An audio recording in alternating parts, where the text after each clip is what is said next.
श्री क्षेत्र घेरनाथगडाचे मठाधिपती आदरणीय हरिभक्त परायण गुरुवर्य महंत विठ्ठल महाराज शास्त्री यांचं या भव्य स्थिती आहे. आपलं अतिशय मनपूर्वक सहर्ष असं स्वागत आहे.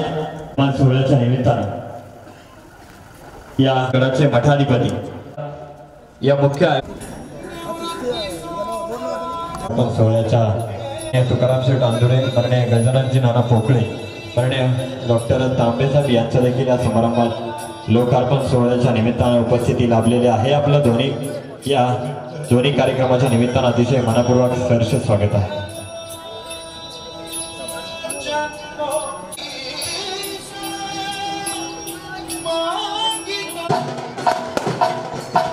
आजूबाजूला उभा असणाऱ्या सर्व मंडळींना अतिशय कळकळीची विनंती आहे.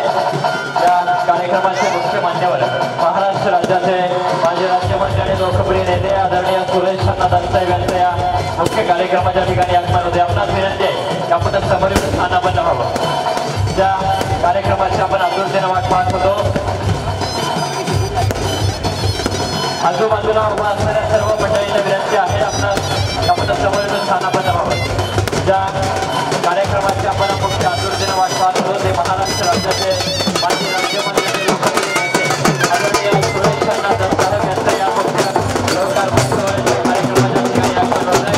आणि जोरदार टाळ्यांचा जगत त्या ठिकाणी त्यांचा आपण सर्व केला आहे.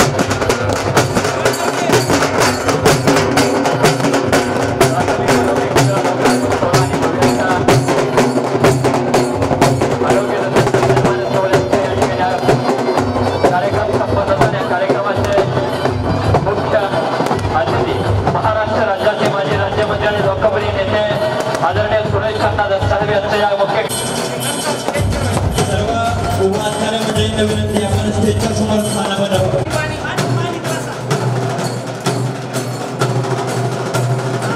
उपस्थित सर्व मान्यवरांना विनंती आपण स्टेजच्या समोर स्थानापन्न व्हावं. इमारतीचं लोकार्पण महाराष्ट्र राज्याचे माजी राज्यमंत्री आणि लोकप्रिय नेते आदरणीय सुरेश अण्णा दत्ताई आणि त्याचबरोबर हरिभक्त भानुदास महाराज शास्त्री यांच्या शुभास्ते या ठिकाणी आणि मान्यवरांच्या शुभास्ते या ठिकाणी लोकार्पण सोहळ्याचा आपण जोरदार टाळ्यांचा जल्लोष करावा. या ठिकाणी भव्य इमारतीचा या ठिकाणी लोकार्पण सोहळा करण्यात आला. सर्व मान्यवरांना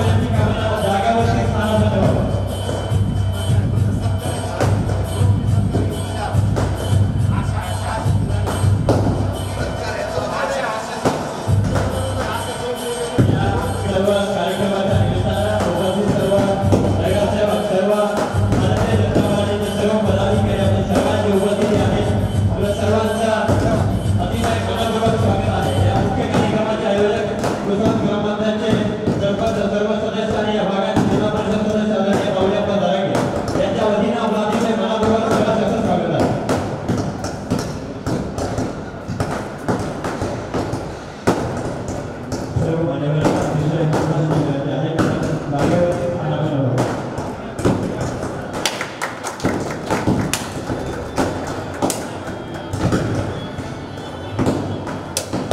प्राथमिक आरोग्य केंद्रावर आणि आरोग्य कर्मचाऱ्यांच्या निवासस्थानात भव्य लोकांच्या सोहळा महाराष्ट्र राज्याचे माजी राज्यमंत्री आपल्या सर्वांचं लोकप्रिय नेते आदरणीय सुरेश साहेब सर्व कार्यकर्त्यांच्या आणि मुख्य मान्यवरांच्या सोबत भव्याचा लोकार्पण सोहळा या ठिकाणी संपन्न आहे आणि या सोहळ्याला आपण सर्वजण उपस्थित राहिला त्याबद्दल आपण सर्वांचा अतिशय मनापूर्वक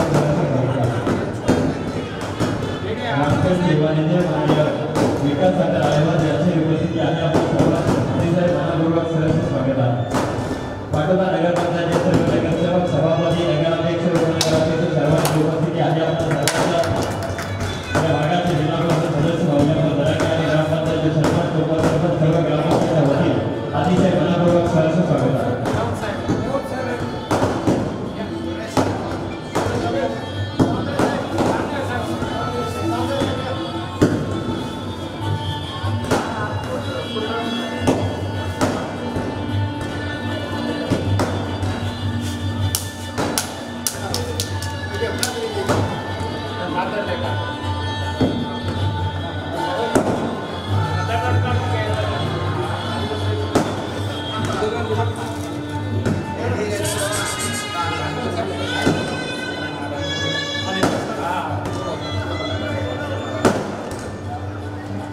या प्राथमिक आरोग्य केंद्राचा लोकार्पण सोहळा सर्व आरोग्य अधिकारी कर्मचारी आणि या मुख्य कार्यक्रमाचे प्रमुख अतिथी महाराष्ट्र राज्याचे माजी राज्यमंत्री आणि लोकप्रिय नेते आदरणीय सुरेश साहेब यांच्या सुमाच्या लोकार्पणाचा कार्यक्रम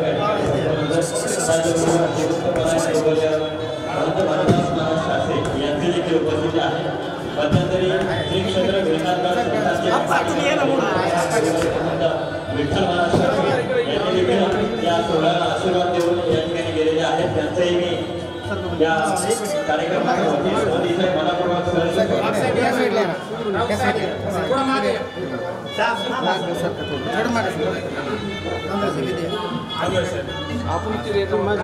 या लोकार्पणाच्या कार्यक्रमाला उपस्थित आपण सर्वजण राहिला त्याबद्दल आपण सर्वांचा अतिशय मनपूर्वक स्वागत आहे.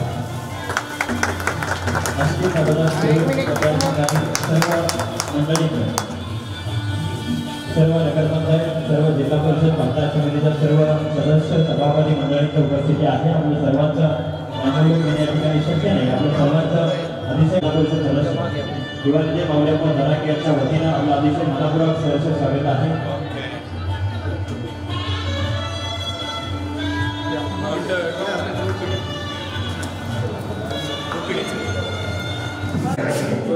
दोन नियम अशा दोन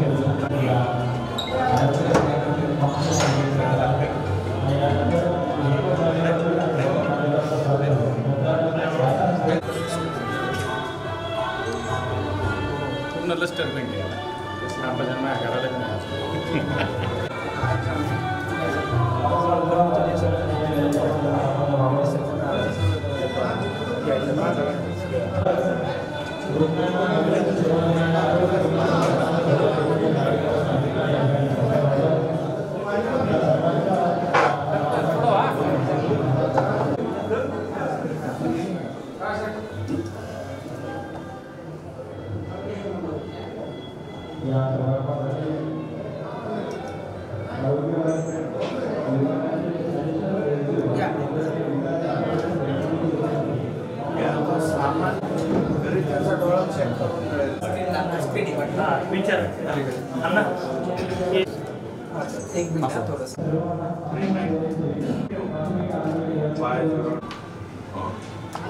तोच नंबर आहे 08274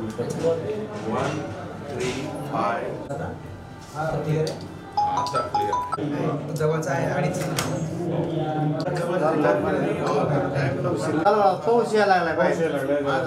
यांना देखील विनंती आपण मंचावरती यावं. आदरणीय भाऊसाहेबांना भवन यांना देखील विनंती आपण मंचावरती स्थानापन्न व्हावं. पाटोदा नगराध्यक्ष माननीय राजूभाई जाधव यांना देखील विनंती आहे की आपण मुख्य मंचावरती यावं.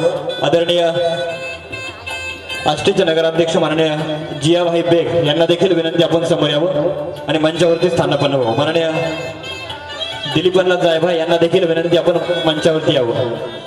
माननीय उद्धव शेठ पवार यांना देखील विनंती आपण मुख्य मंचावरती यावं आणि स्थानापन्न व्हावं. या ठिकाणी प्रथमतः मुख्य मान्यवरांचं या ठिकाणी स्वागत संपन्न होईल. हरिभक्तपरायण भानुदास महाराज शास्त्री यांचं या कार्यक्रमाच्या निमित्तानं स्वागत संपन्न होईल. मी आदरणीय माऊलीअप्पा जरांगे यांना विनंती करतो की आपण हरिभक्तपरायण गुरुवर्य महंत भानुदास महाराज शास्त्री आणि हरिभक्तपरायण गुरुवर्य पांडुदेवा शास्त्री यांचं आपण या कार्यक्रमाच्या निमित्तानं स्वागत करा.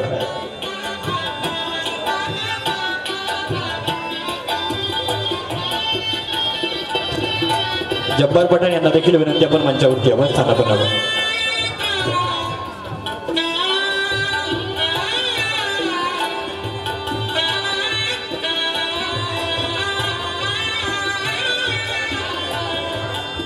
उभा राहिलेल्या सर्व मंडळींना विनंती आहे आपण स्टेजच्या डाव्या बाजूला समोर येऊन बसण्याची कृपा करावी. आपणास विनंती आहे.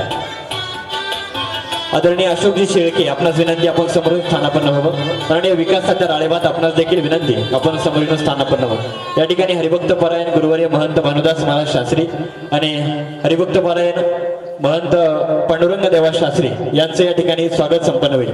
मी माऊलीअप्पा जरांगे आणि या कुसळप ग्रामपंचायतचे उपसरपंच आदरणीय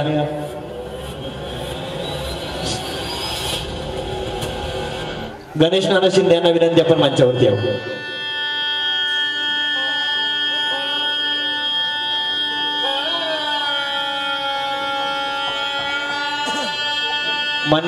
मान्यवरांचं स्वागत या ठिकाणी करण्यात येत आहे.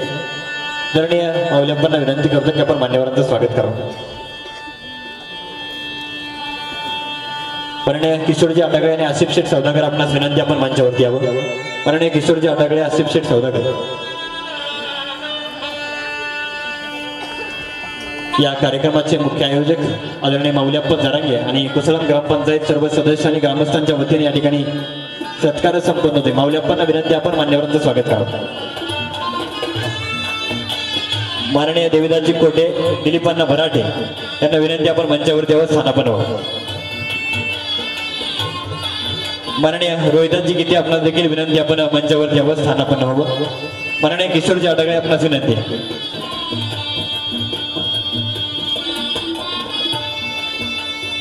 मस्तक हे पायावर या वारकरी संतांच्या हरिभक्तपरायण महंत भानुदास महाराज शास्त्री आणि हरिभक्तपरायण महंत पांडुरंग देवा शास्त्री यांचं या ठिकाणी या कार्यक्रमाच्या निमित्तानं स्वागत या ठिकाणी संपन्न होतं. यानंतर या मुख्य कार्यक्रमाचे ज्यांच्या शुभास त्या कार्यक्रमाचं लोकार्पण होते असे महाराष्ट्र राज्याचे माजी राज्यमंत्री आणि लोकप्रिय नेते आदरणीय सुरेश अण्णांचं या ठिकाणी स्वागत संपन्न होतं.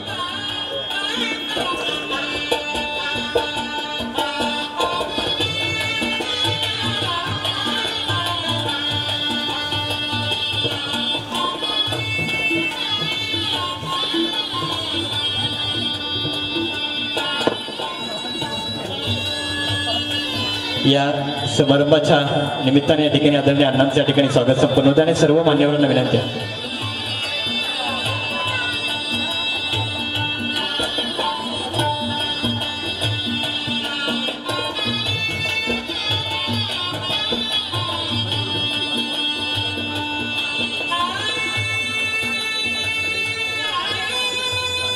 या कार्यक्रमाच्या निमित्तानं या ठिकाणी सर्व मान्यवरांना विनंती आपण मंचावरती स्थानापन्न व्हावं. यानंतर ज्यांनी कोरोना काळामध्ये आरोग्याची अविरत सेवा दिली अशा आरोग्य कर्मचाऱ्यांचं आणि अशा स्वयंसेवकांचं प्राथमिक स्वरूपामध्ये या ठिकाणी स्वागत संपन्न होईल. प्राथमिक आरोग्य केंद्र वाहली. मी 10 ताईंचं नाव घेईल, त्यांना विनंती आपण लवकर मंचावरती यायचंय. प्राथमिक आरोग्य केंद्र वाहली. मी ज्यांचं नाव मूल्य करीन त्यांना विनंती आपण समोर यावं. सुनीता नारायण मुंडे वाहली, रेखा साहेबराव शिंदे सावरगाव,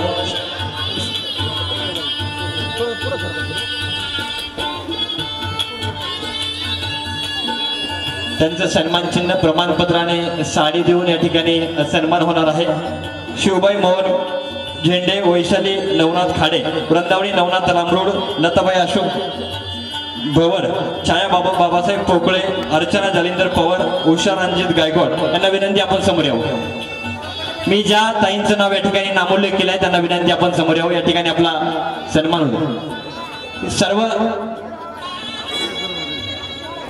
आशा वर्कर्स, सर्व स्वयंसेविकांना विनंती आपण समोर यावं। मनीषा विलास केंद्रे, संगीता संदीपान भोकळे, रेखाबाई लक्ष्मण कोल्हे, वैशाली राजाराम सोंडगे, मनीषा आसाराम बदगुळे, आशाबाई त्रिंबक जाधव, जनाबाई पोपट नागरगोजे, मालन अण्णासाहेब डोंगरे, आशा शंकर सांगळे, सुरेखा पांडुरंग टेकाळे, छाया पंडितराव राऊत, अलका वसंत पेचे, मनीषा दत्तात्रय पवार, रोहिणी जालिंदर राजपुरे, साधना उत्तम कोरे या सर्व वाहली प्राथमिक आरोग्य केंद्राच्या आशा स्वयंसेविका आहेत। यांचा सर्वांच्या या ठिकाणी अण्णांच्या शुभ हस्ते या ठिकाणी सन्मान होतोय।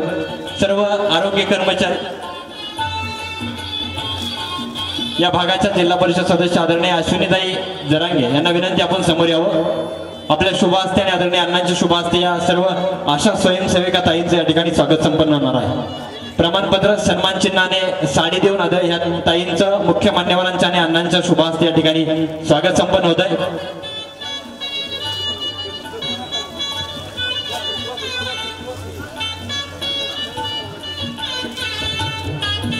यानंतर प्राथमिक आरोग्य केंद्र अंबळनेर, मी ज्या महिलांचं ताईंचं नाव या ठिकाणी अनाउन्स करतो त्यांना विनंती आपण समोर यावं। अलका अजिनाथ गायकवाड, अंजली सुभाषराव देशमुख, आशा सुनील पवार, आशा उद्धव सुरवशी, दीपाली गोविंद पवार, दुर्गा बाजीराव तावडे, गया प्रभाकर सुळे, जागृती बाबासाहेब पुडबरे, कौशल्य जयवंत गर्जे, लताबाई मारुती जगताप, लक्ष्मी भास्कर वराड, मनीषा राजेंद्र गोल्डे, मंजुळा अंबादास झेंडे, मीरा राजकुमार घुले, नंदा बाबासाहेब नरसाळे, रोहिणी विनाकार तिरखुंडे, सविता जयराम क्षीरसागर, सीमा सतीश नाकाडे, शिल्पा आसाराम पवार, शोभा रावसाहेब सुरवसे, सुवर्ण महादेव वारे, ताई नवनाथ मोरे, उज्ज्वला गैनाथ पवार, वच्चळा मौनाथ बांगर,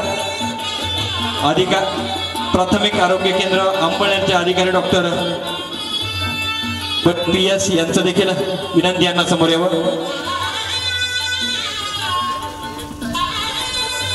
सर्व आशा स्वयंसेविका ज्यांनी कोरोना काळामध्ये आरोग्याचं आणि आरोग्य सेवेमध्ये अतिशय अविरत केली अशा सर्व आशा वाली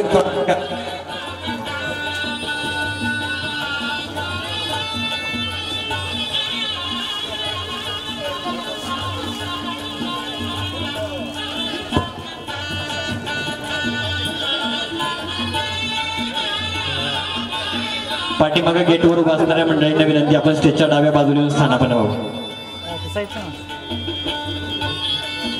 माननीय शिवाजी काका पवार यांना विनंती आपण मुख्य मंचावर।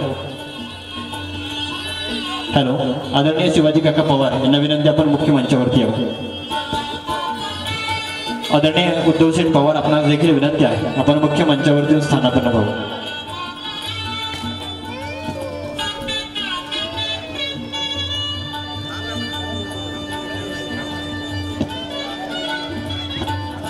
अंबळनेर प्राथमिक आरोग्य केंद्राच्या सर्व स्वयंसेविका आपणास विनंती सर्वांनी समोर यावं। या ठिकाणी अण्णांच्या आणि सर्व मुख्य मान्यवरांच्या साधू संतांच्या शुभ हस्ते आपला या ठिकाणी सन्मान होतो आहे। आपणास विनंती आहे आपण समोर यावं। हरिभक्त पारायण भानुदास महाराज शास्त्री आणि पांडुरंग देवा शास्त्री यांच्या आणि सर्व मुख्य मान्यवर महाराष्ट्र राज्याचे माजी राज्यमंत्री आणि लोकप्रिय नेते आदरणीय सुरेश अण्णांच्या शुभ हस्ते ज्यांनी कोरोना काळामध्ये अविरत अशी आरोग्य सेवा दिली अशा सर्व आशा स्वयंसेविका ताईंचं या ठिकाणी सन्मान या ठिकाणी होतोय। सन्मान चिन्ह प्रमाणपत्राने साडी देऊन आदरणीय या ठिकाणी मुख्य मान्यवरांच्या शुभ हस्ते ताईंचं स्वागत होते।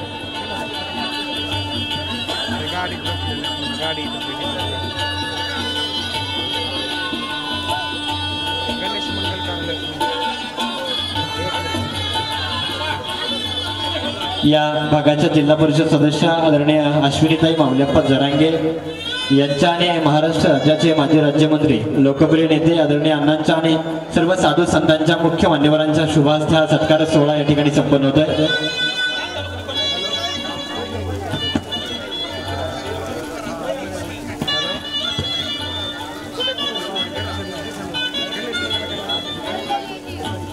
यानंतर वाहली प्राथमिक आरोग्य केंद्राचे सर्व आरोग्य कर्मचारी मी ज्यांचं नाम उल्लेख या ठिकाणी करणार आहे त्यांना विनंती आपण समोर यावं। उद्धवशेठ पवार आपणास विनंती आहे आपण मुख्य मंचावर येऊन स्थानापन्न व्हावं। अंबळनेरचे सरपंच माननीय उद्धवशेठ पवार। वाली अंबळनेरचे सरपंच आदरणीय गोविंदजी गाडे साहेब यांना देखील विनंती आपण मुख्य मंचावरती स्थानापन्न व्हावं. तालुका आरोग्य अधिकारी आदरणीय कासट साहेब, आदरणीय तांदळे साहेब, आदरणीय आठवले साहेब आपणास विनंती आपण मुख्य मंचावरती स्थानापन्न व्हावं. आदरणीय राऊत साहेब, आदरणीय वाघ साहेब आपणास देखील विनंती आहे की आपण मुख्य मंचावरती येऊन स्थानापन्न व्हावं. यानंतर वहाली प्राथमिक आरोग्य केंद्राचे आरोग्य कर्मचारी doctor Gondwe CL, doctor Kagdesh MR, Misal साहेब, शेवाळे साहेब, नागरगोजे साहेब, पांदे साहेब, डॉक्टर यमकर साहेब, डॉक्टर रुपाली कुमरे साहेब, माननीय बापजी अस्मिता मॅडम, आदरणीय गर्जे मॅडम, आदरणीय बोंद्रे साहेब, सोनवणे साहेब, भोरे साहेब, पवार साहेब, निर्मळ साहेब, ओवाळ साहेब, लोहार साहेब, नागरगोजे साहेब, या सर्वांचं अतिशय मनपूर्वक शब्द सुमराने स्वागत आहे. मान्यवरांना विनंती आहे आपण स्थानापन्न हो. यानंतर या मुख्य कार्यक्रमाचे आयोजक आदरणीय माऊलीप्पा धरंग यांना विनंती करतो की आपण या कार्यक्रमाचं प्रास्ताविक करा.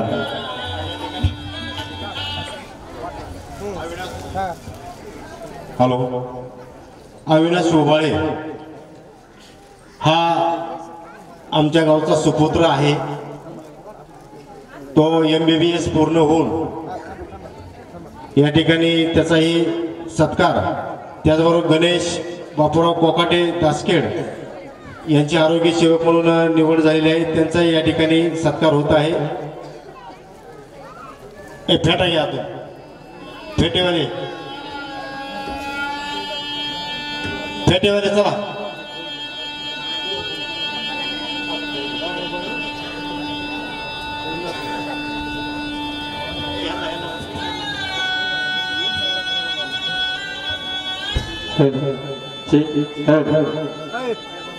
गणेश कोकाटे यांनाही विनंती आपण या ठिकाणी यायचं आहे.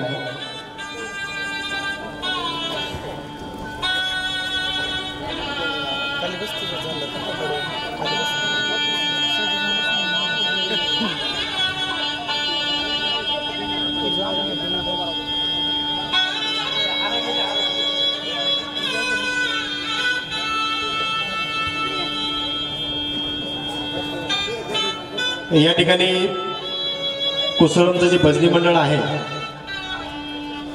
त्यांना विनंती आहे, आणि या ठिकाणी ज्यांनी जागा दिलेली आहे त्या जागा मालकांचंही या ठिकाणी अण्णांच्या हस्ते सत्कार होत आहे. तत्पूर्वी उबाळे यांचा सन्मान होत आहे. शिवाजी मेजर यांनाही विनंती आपण स्टेजवर यायचे आहे.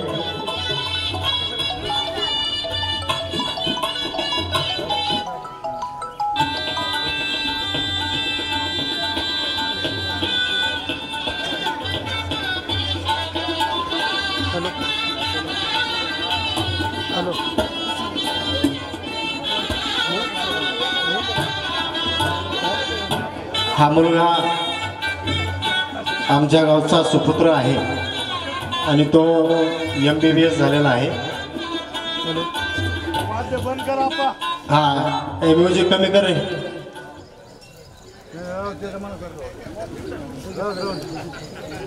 येऊ शिवाजी रोवर या. MBBS झालेला आहे. ओ साहेब या.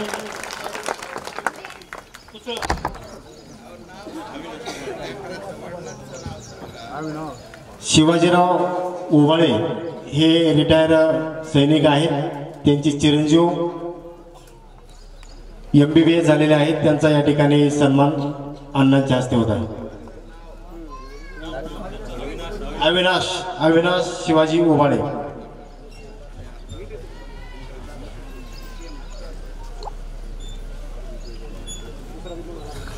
त्याचबरोबर गणेश बापूराव कोकाटे दास हे आरोग्य सेवक म्हणून निवड झालेले आहे. त्यांचाही अण्णांच्या हस्ते या ठिकाणी सन्मान होत आहे. तसेच संपूर्ण आरोग्य विभागाचा दिगंबर गुरुजींचे पुतणे आहेत. त्यांचा या ठिकाणी अण्णांच्या हस्ते सत्कार होत आहे. त्याचबरोबर संपूर्ण आरोग्य विभागाच्या अधिकाऱ्यांचा व सर्व कर्मचाऱ्यांचा सन्मान या ठिकाणी होत आहे। मी ॲडिशनल DHO विकासजी आठवले साहेबांचा या ठिकाणी सत्कार संतोष शेठ पवार हे करतील। त्यांना विनंती की आपण आठवले साहेबांचा या ठिकाणी सत्कार करावा। आणि ही जी जागा दिलेली आहे त्या सर्व जागा मालकांचा या ठिकाणी पूर्ण पोशाख देऊन सत्कार होत आहे। परमेश्वर सयाजी पवार, त्याचबरोबर त्रिंबक सयाजी पवार, कैलास आठवले साहेबांचा या ठिकाणी सन्मान होत आहे। टाळ्या वाजवून सर्वांनी स्वागत करायचे आहे। कैलास परमेश्वर पवार, साहेबराव चेअरमन पवार आणि चंद्रकांत गोवर्धन पवार या सर्व जागा मालकांना विनंती आहे की आपण या ठिकाणी येऊन आपला सन्मान स्वीकारायचा आहे। संपूर्ण पोशाख देऊन त्यांचा या ठिकाणी सन्मान होत आहे।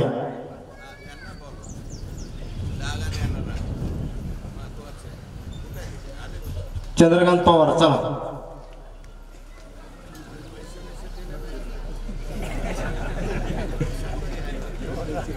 साहेबराव चेअरमन, त्रिंबक आप्पा,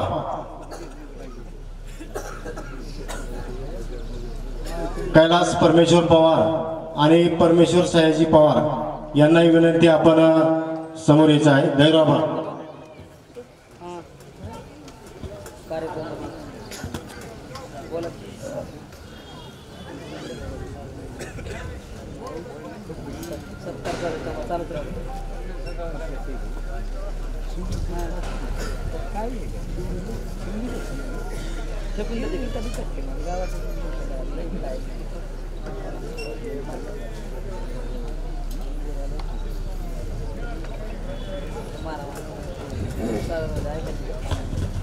फेटेवाल्यांना विनंती आपण मंचावरती यावं।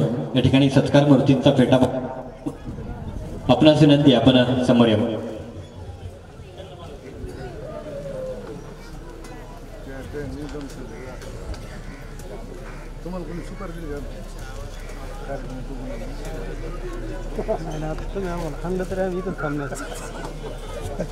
राहणं काय झालं इकडे त्या पोलचं तिथं सुपारी दिलीच नाही।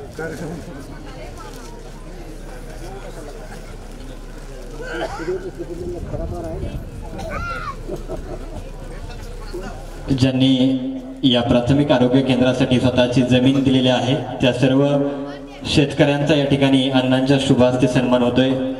माननीय परमेश्वर सयाजी पवार, त्रिंबक सयाजी पवार, कैलास परमेश्वर पवार आणि साहेबराव पवार, चंद्रकांत गोवर्धन पवार या शेतकऱ्यांचा अण्णांच्या आणि मुख्य मान्यवरांच्या शुभास्ते या ठिकाणी संपूर्ण पोशाख देऊन या ठिकाणी स्वागत संपन्न होते।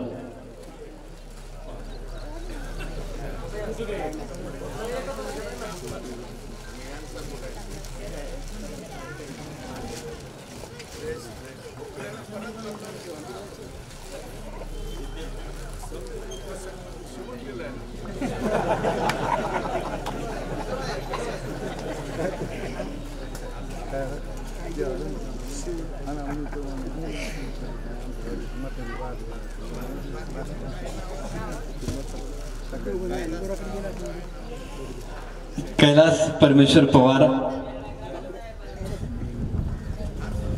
यानंतर या कार्यक्रमाचा प्रास्ताविक आदरणीय माऊल्याप्पा करतील।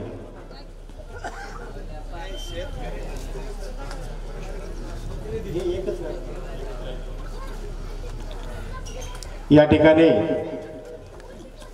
सर्व आलेल्या मान्यवरांचं, पाहुण्यांचं मी या ठिकाणी हार्दिक असं स्वागत करतो, दिलगिरी व्यक्त करतो।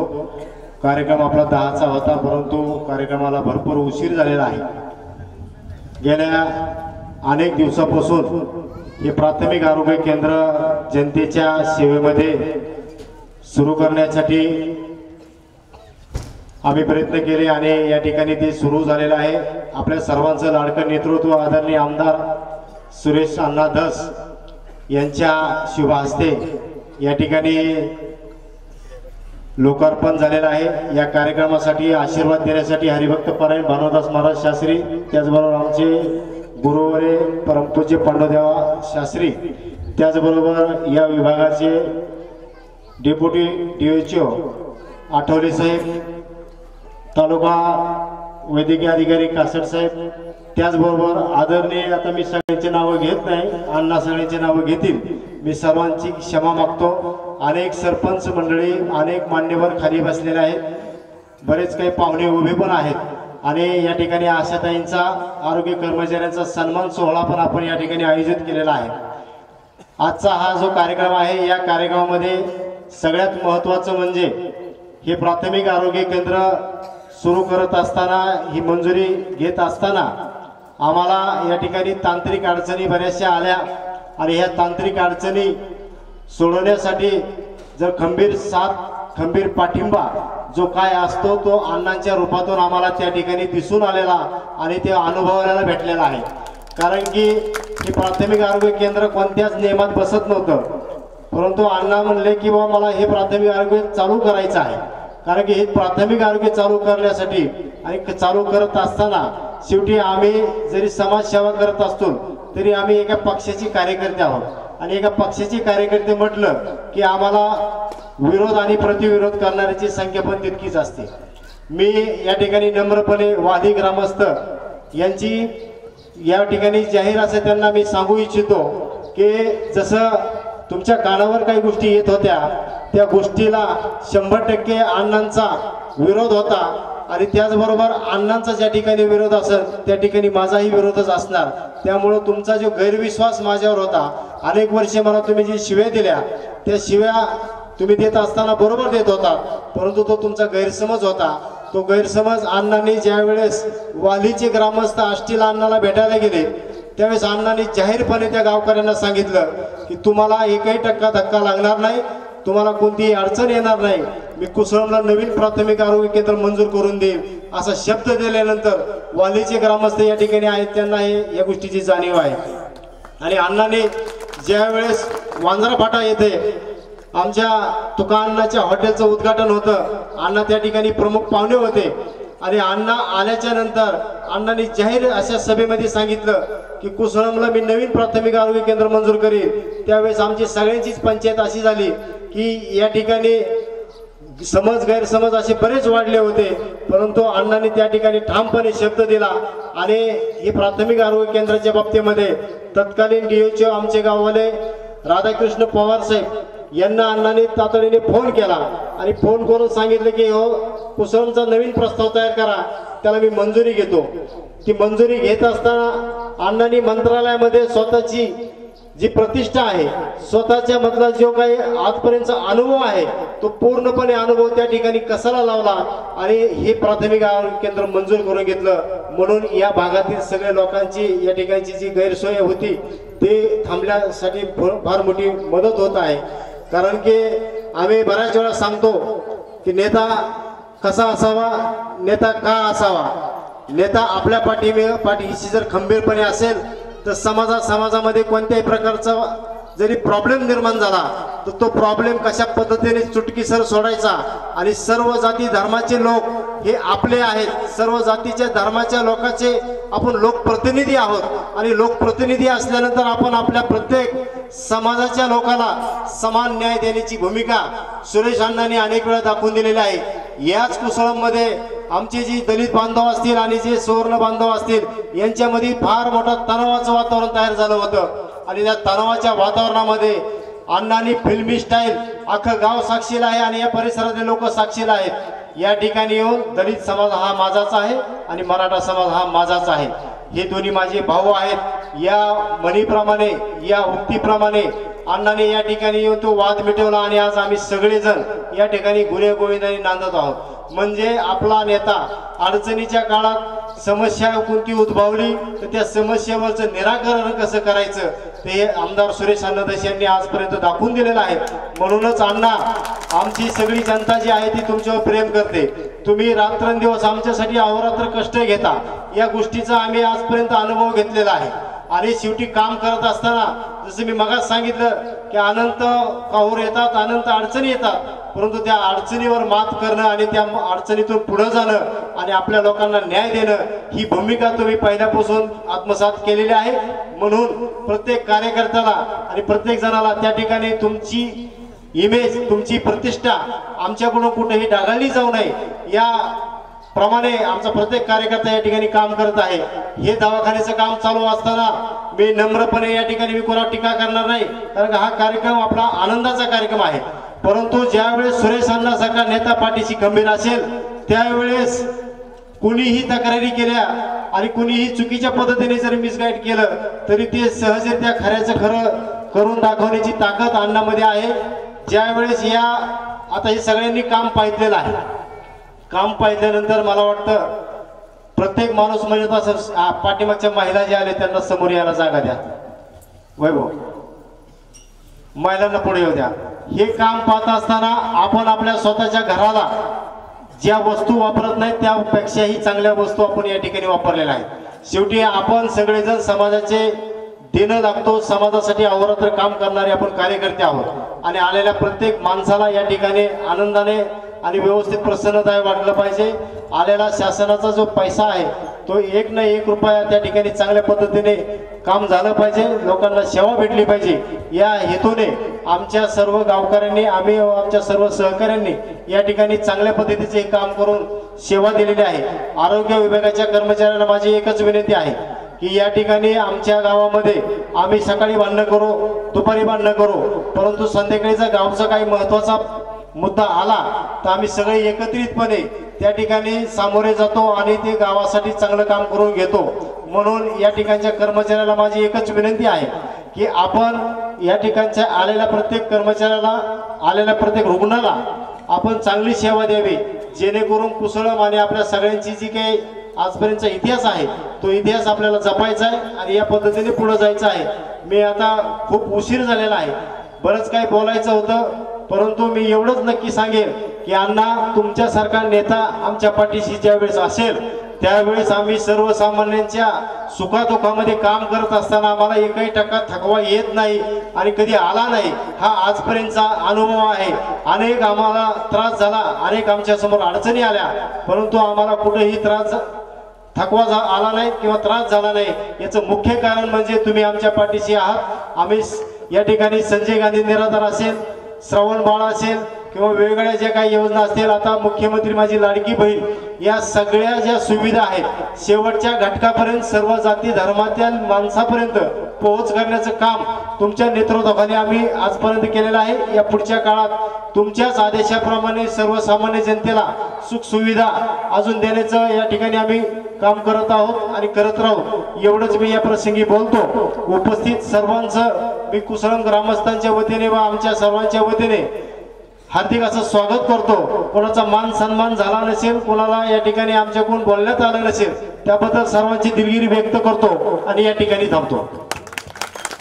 मोडलेल्या माणसांचे दुःख ओलित झेलताना, अनाथाच्या औषधाला दीप लावू झोपताना, कोणताना धर्मजांना कोणतीनं जात ज्यांची दुःख दोन डोळा माणसांचे माणसांना, या युक्तिवादाप्रमाणे अण्णांच्या सोबत राहून आदरणीय माऊली अप्पा सर्व कोणत्याही जाती धर्माच्या सोबत राहणारे कार्यकर्ता आहेत। आदरणीय अप्पा खूप खूप धन्यवाद। यानंतर हरिभक्तपरायण गुरुवर्य भानुदास महाराज शास्त्री आपणास विनंती आहे की आपण हरिभक्तपरायण भानुदास महाराज शास्त्री आपणास विनंती आहे आपण या कार्यक्रमाच्या निमित्तानं आपण उपस्थित मान्यवरांना आणि यांना आपलं मनोगत व्यक्त करावं। आदरणीय भानुदास महाराज शास्त्री।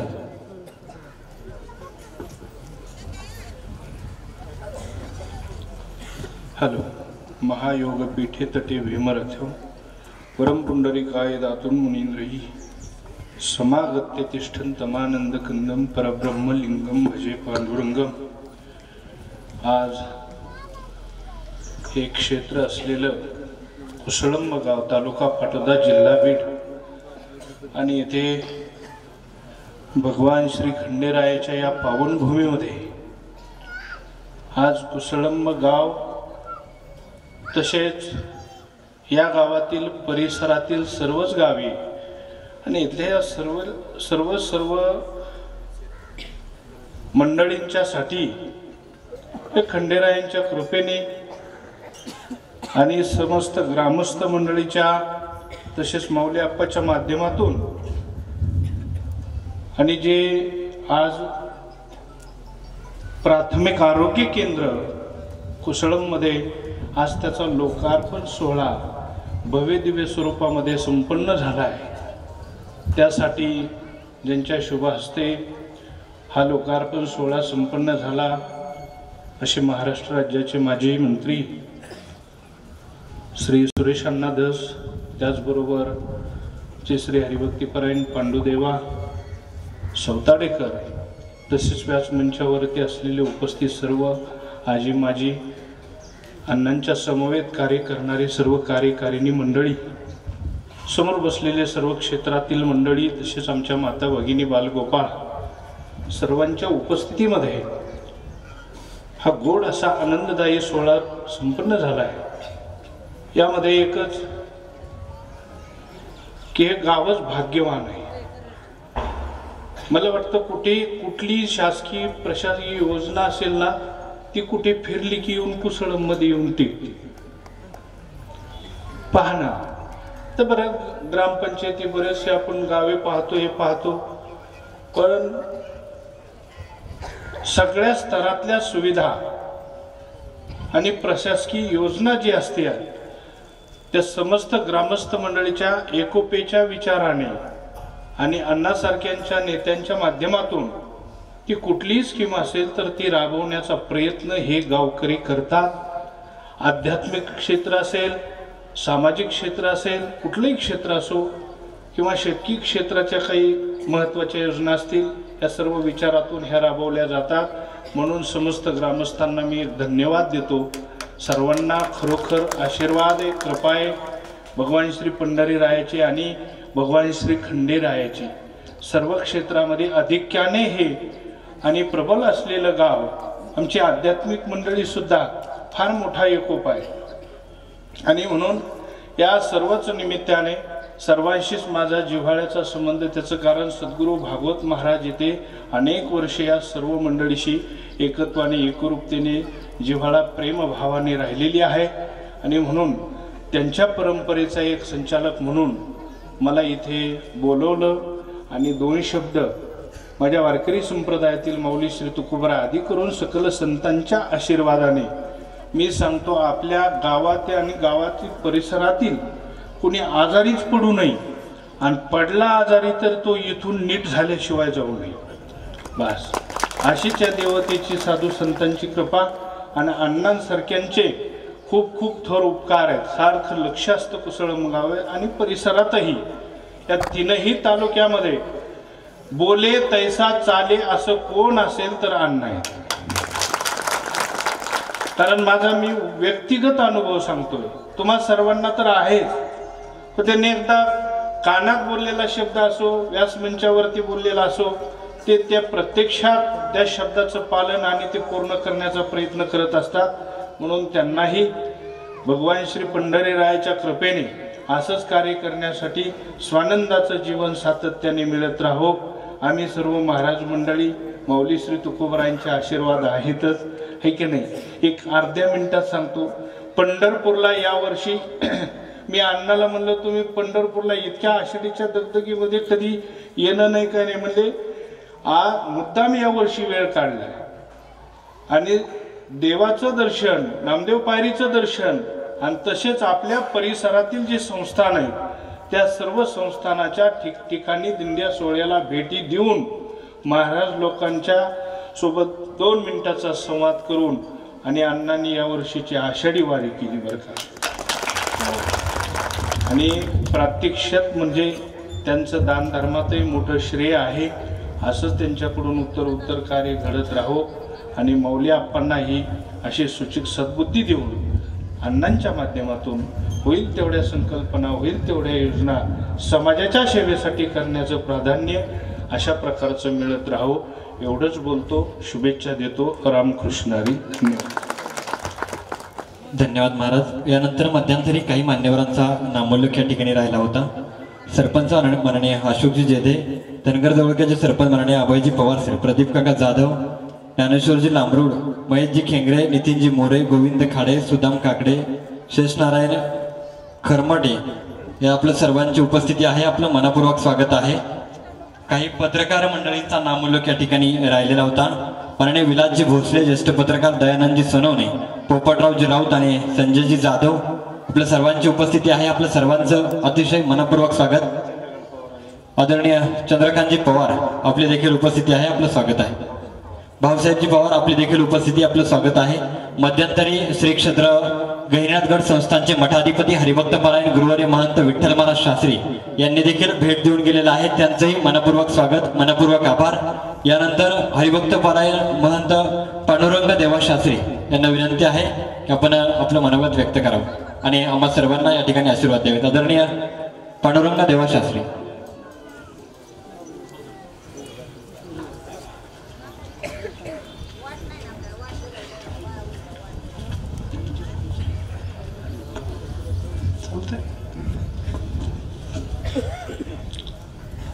सजयते सिंधुर्वदनो देवो यत्पाद पंकज स्मरणम वासरमनिर्वतमस्साम्राशिन्ना शैते विघ्नानां. आजच्या या उद्घाटन प्रसंगी जमलेले पंचक्रोशीतील तसेच आष्टी पाटोदा मतदारसंघाचे आमदार माजी मंत्री सुरेशरावजी धस, जिल्हा परिषद सदस्य, आरोग्य कर्मचारी, व्यासपीठ आणि पंचक्रोशीतील भाविक भक्तजन, आत्ताच हा लोकार्पण सोहळा पार पडलेला आहे. परमेश्वर खंडेश्वर महाराजांच्या चरणी प्रार्थना या आरोग्य हॉस्पिटलचं भरभराट हो अशी परमेश्वर चरणी प्रार्थना करतो आणि माझे 2 शब्द संपवतो. यानंतर मध्यंतरी बाळासाहेबजी गुले निवडुंग्याचे सरपंच अंकुशरावजी सुळे, तात्यासाहेब जिलाड आपल्या सर्वांची उपस्थिती आहे, आपलं मनपूर्वक स्वागत आहे. आणि यानंतर आपल्याशी बोलतायत विकासापासून वंचित असणाऱ्या जनतेचं हित ज्यांनी जोपासलं आणि विकासाची आणि आरोग्याची गंगा आपल्यापर्यंत पोहोचवली अशा आपल्या सर्वांचा देव माणूस आष्टी मतदारसंघाचा त्यागपुरुष आदरणीय सुरेश अण्णा दसाई बेदान, जोरदार टाळ्यांचं स्वागत करूया. आणि महाराष्ट्र राज्याचे माजी राज्यमंत्री लोकप्रिय नेते आदरणीय सुरेश अण्णा दस आपल्या सर्वांशी बोलतायत.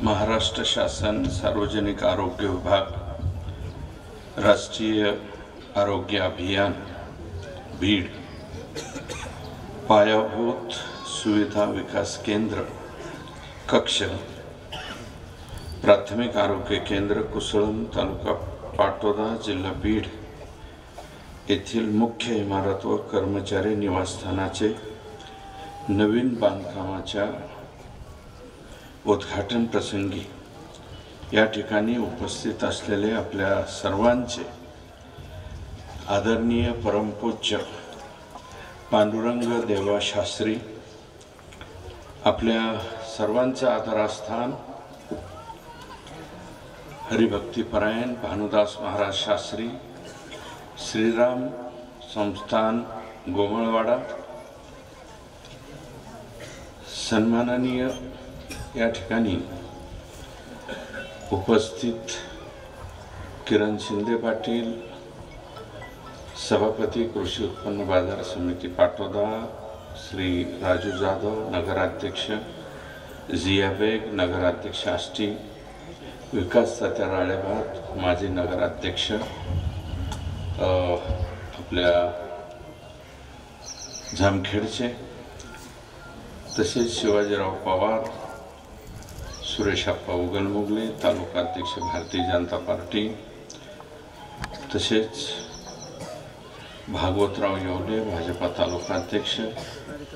थोडंसं मला क्षमा करा, नावं ह्या लोकांनी नीटनाटकी लिहिलेली नाहीत त्याच्यामुळं माझा गोंधळ होतोय. सय्यद आबू शेठ माजी जिल्हा परिषदेचे अध्यक्ष, माजी नगर परिषदेचे अध्यक्ष, श्री केशवराव रसाळ माजी सभापती, संजयराव नवले पाटील माजी जिल्हा परिषद सदस्य या भागाच्याच माजी जिल्हा परिषद सदस्य अश्विनीताई माऊली धरांगे, तसेच या ठिकाणी उपस्थित श्री भाऊसाहेबांना भवर, श्री रामेश्वर गोरे, गणेश भांडेकर, शरीफ शेख, गणेश तळेकर, अशोकराव शेळके, बाहुबली नगरसेवक जामखेड, शिवाजी काका, उद्धव शेठ, कल्याणराव तांबे, पांडुरंगराव आभग, तुकारामजी मोहोळकर, राजेंद्र दहातोंडे, दिलीप अण्णा भराटे, जब्बारभाई पठाण, गणेश शिंदे, किरण चौरे. आता अजून कोणी राहिलं का? स्टेजवरचं कोणी राहिलं असेल तर त्यांना जे द्यायचे ते त्यांना द्यायचे, ज्यांनी यादी दिली, बरं का?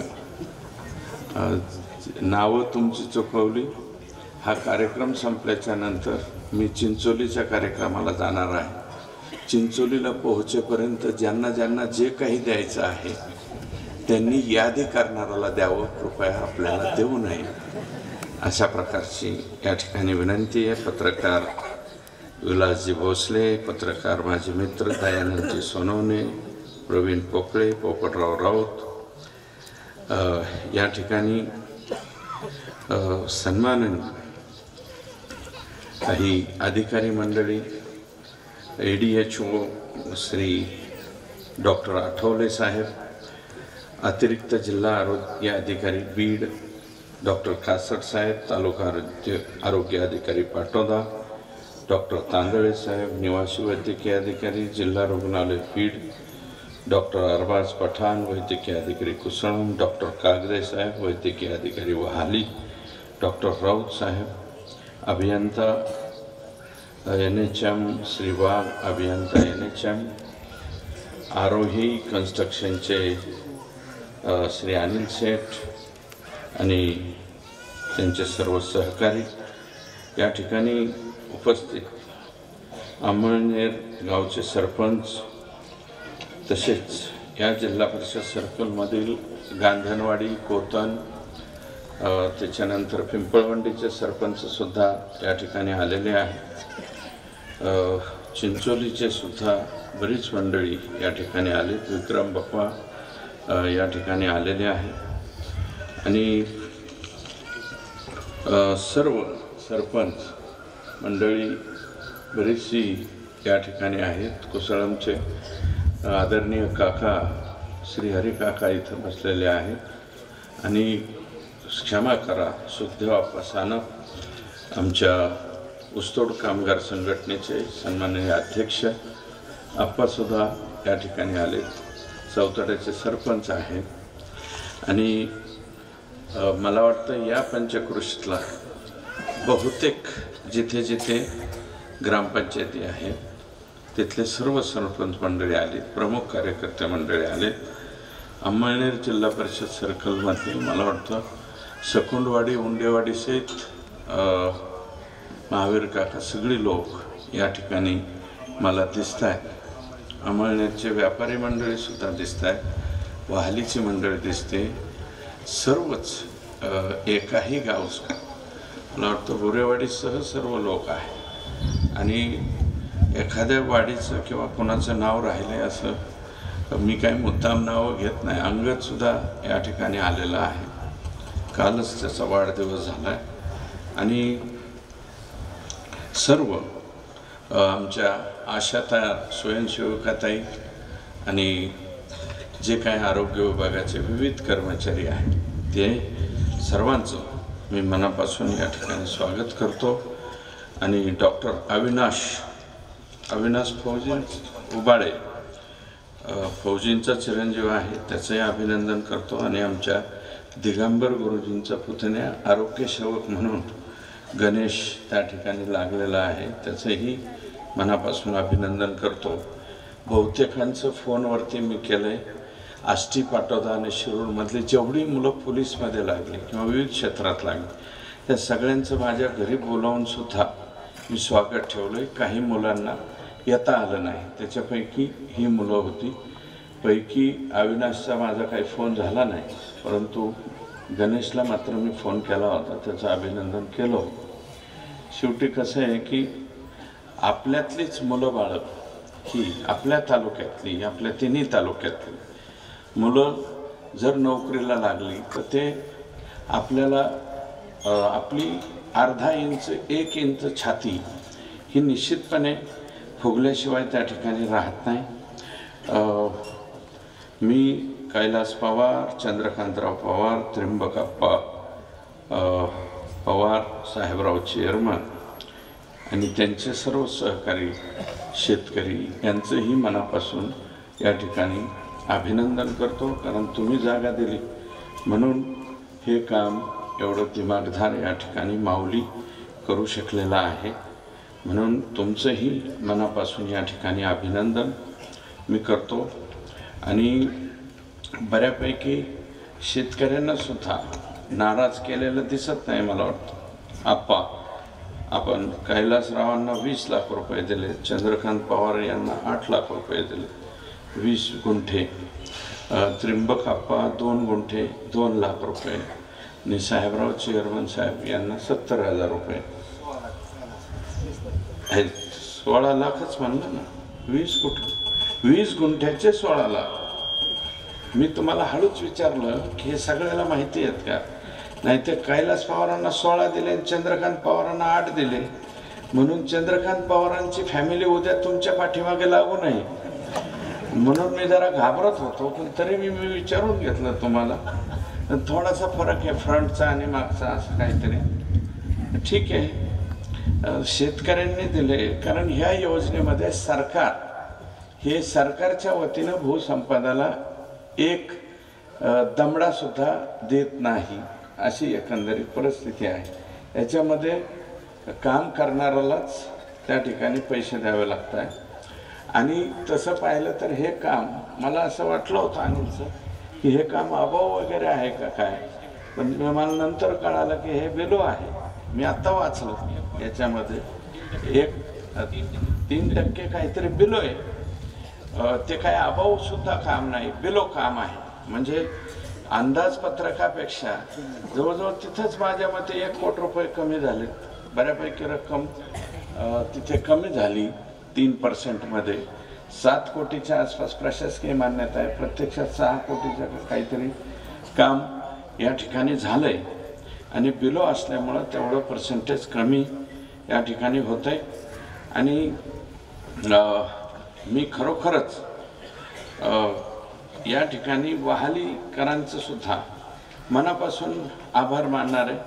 कारण हे ज्यावेळेस मान्यता आपण दिली त्यावेळेस असा गैरसमज पसरला. ते हे जे लोक आहेत म्हणजे हे जे PSC होती नवीन ही वहालीची तिकडून उचलून इकडं आणायला. ॲक्च्युअल कल्याणदाजी पवार कैलासवासी यांच्या आता पंडित मी पाहिला इथं, काकडे दादासुद्धा बसलेले आहेत इथं, सस्यसुद्धा आहे.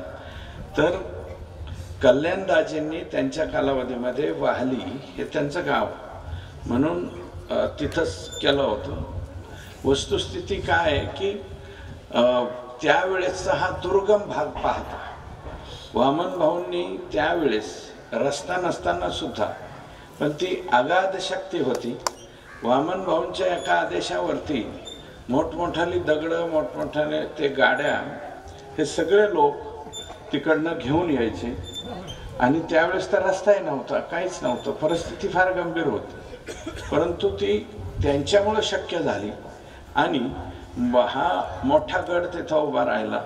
आणि वामन भाऊंचं सुद्धा सततचं सांगणं असायचं की बाबा पोरं बाळं शिकवली पाहिजे. म्हणजे ते बी चांगल्या शब्दात नाही, त्यांच्या शब्दात सांगायचे.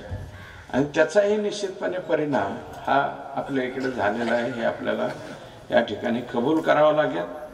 आणि दुर्गम म्हणजे अतिदुर्गमच भाग होता. त्यावेळेस त्यांच्या सभापतीपदाच्या कालावधीत त्यांनी तिथं केलं.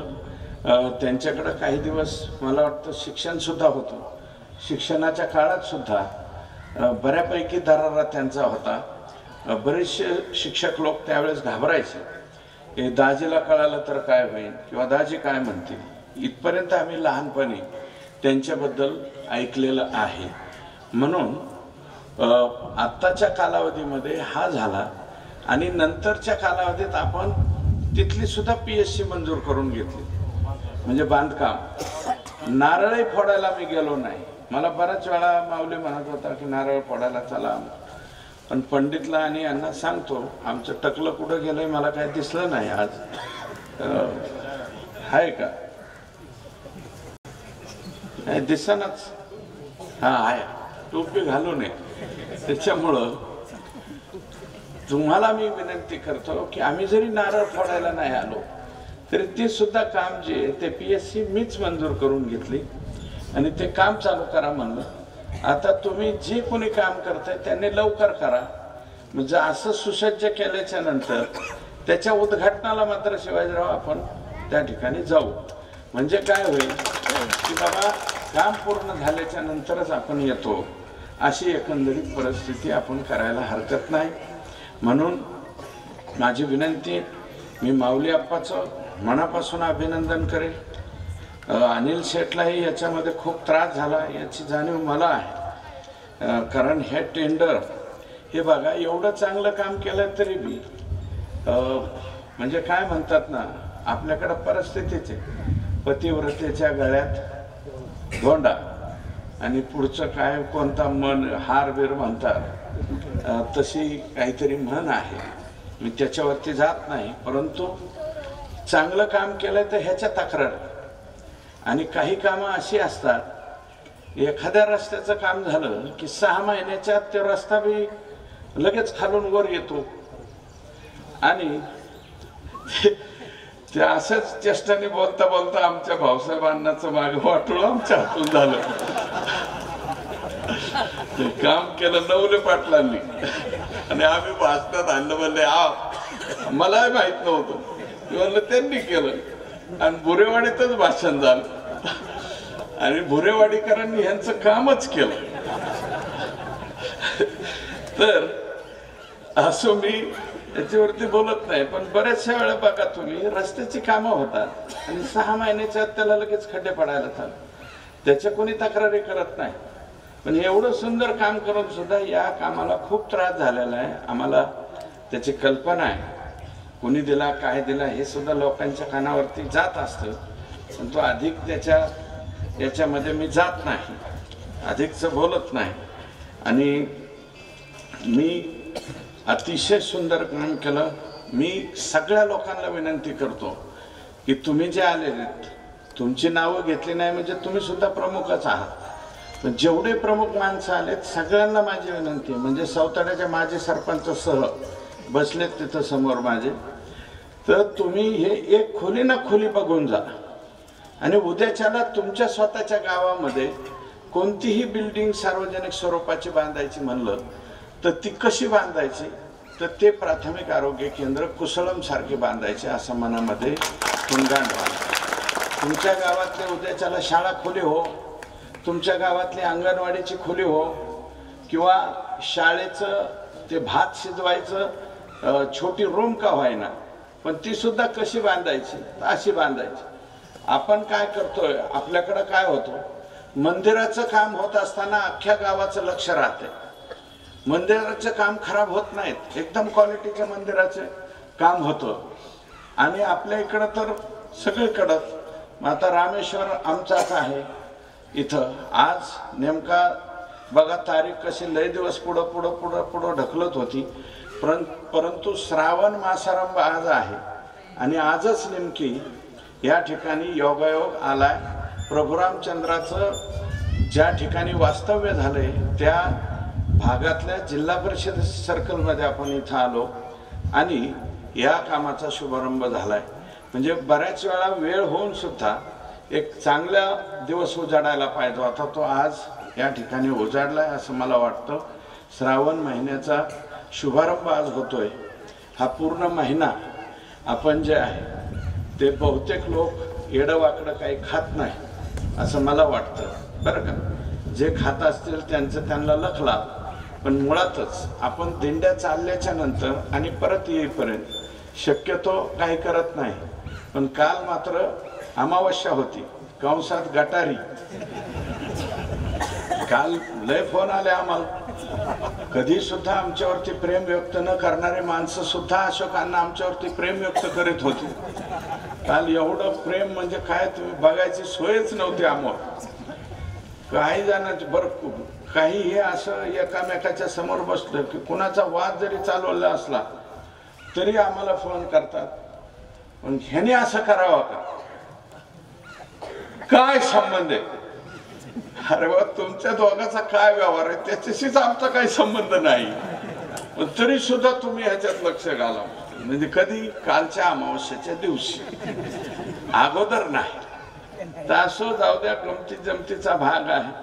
काल मला वाटतं 5 वाजेपर्यंत अमावस्या होती, म्हणून काल 4 वाजेपर्यंत काल लवकरच फोन आली, नंतर फोन बंद झाली. याचा अर्थ आम्ही समजला की आता अमावस्या संपलेली आहे, श्रावण महिना लागलेला. नाही तर रात्री 12 पर्यंत जर अमावस्या चालली असती तर 11:45 पर्यंत ह्या पाठ्यांनी 100% किंवा 1:30 वाजेपर्यंत सुद्धा यांनी आम्हाला त्रास दिला असता. परंतु काल देवाची कृपा चांगली झाली की ती 4 वाजताच संपली. म्हणजे 5 वाजेपर्यंतच या महोदयांनी, जे कोणी आमचे सहकारी महोदय त्यांनी आम्हाला 5 पर्यंतच त्रास दिला आणि नंतर ते थांबले.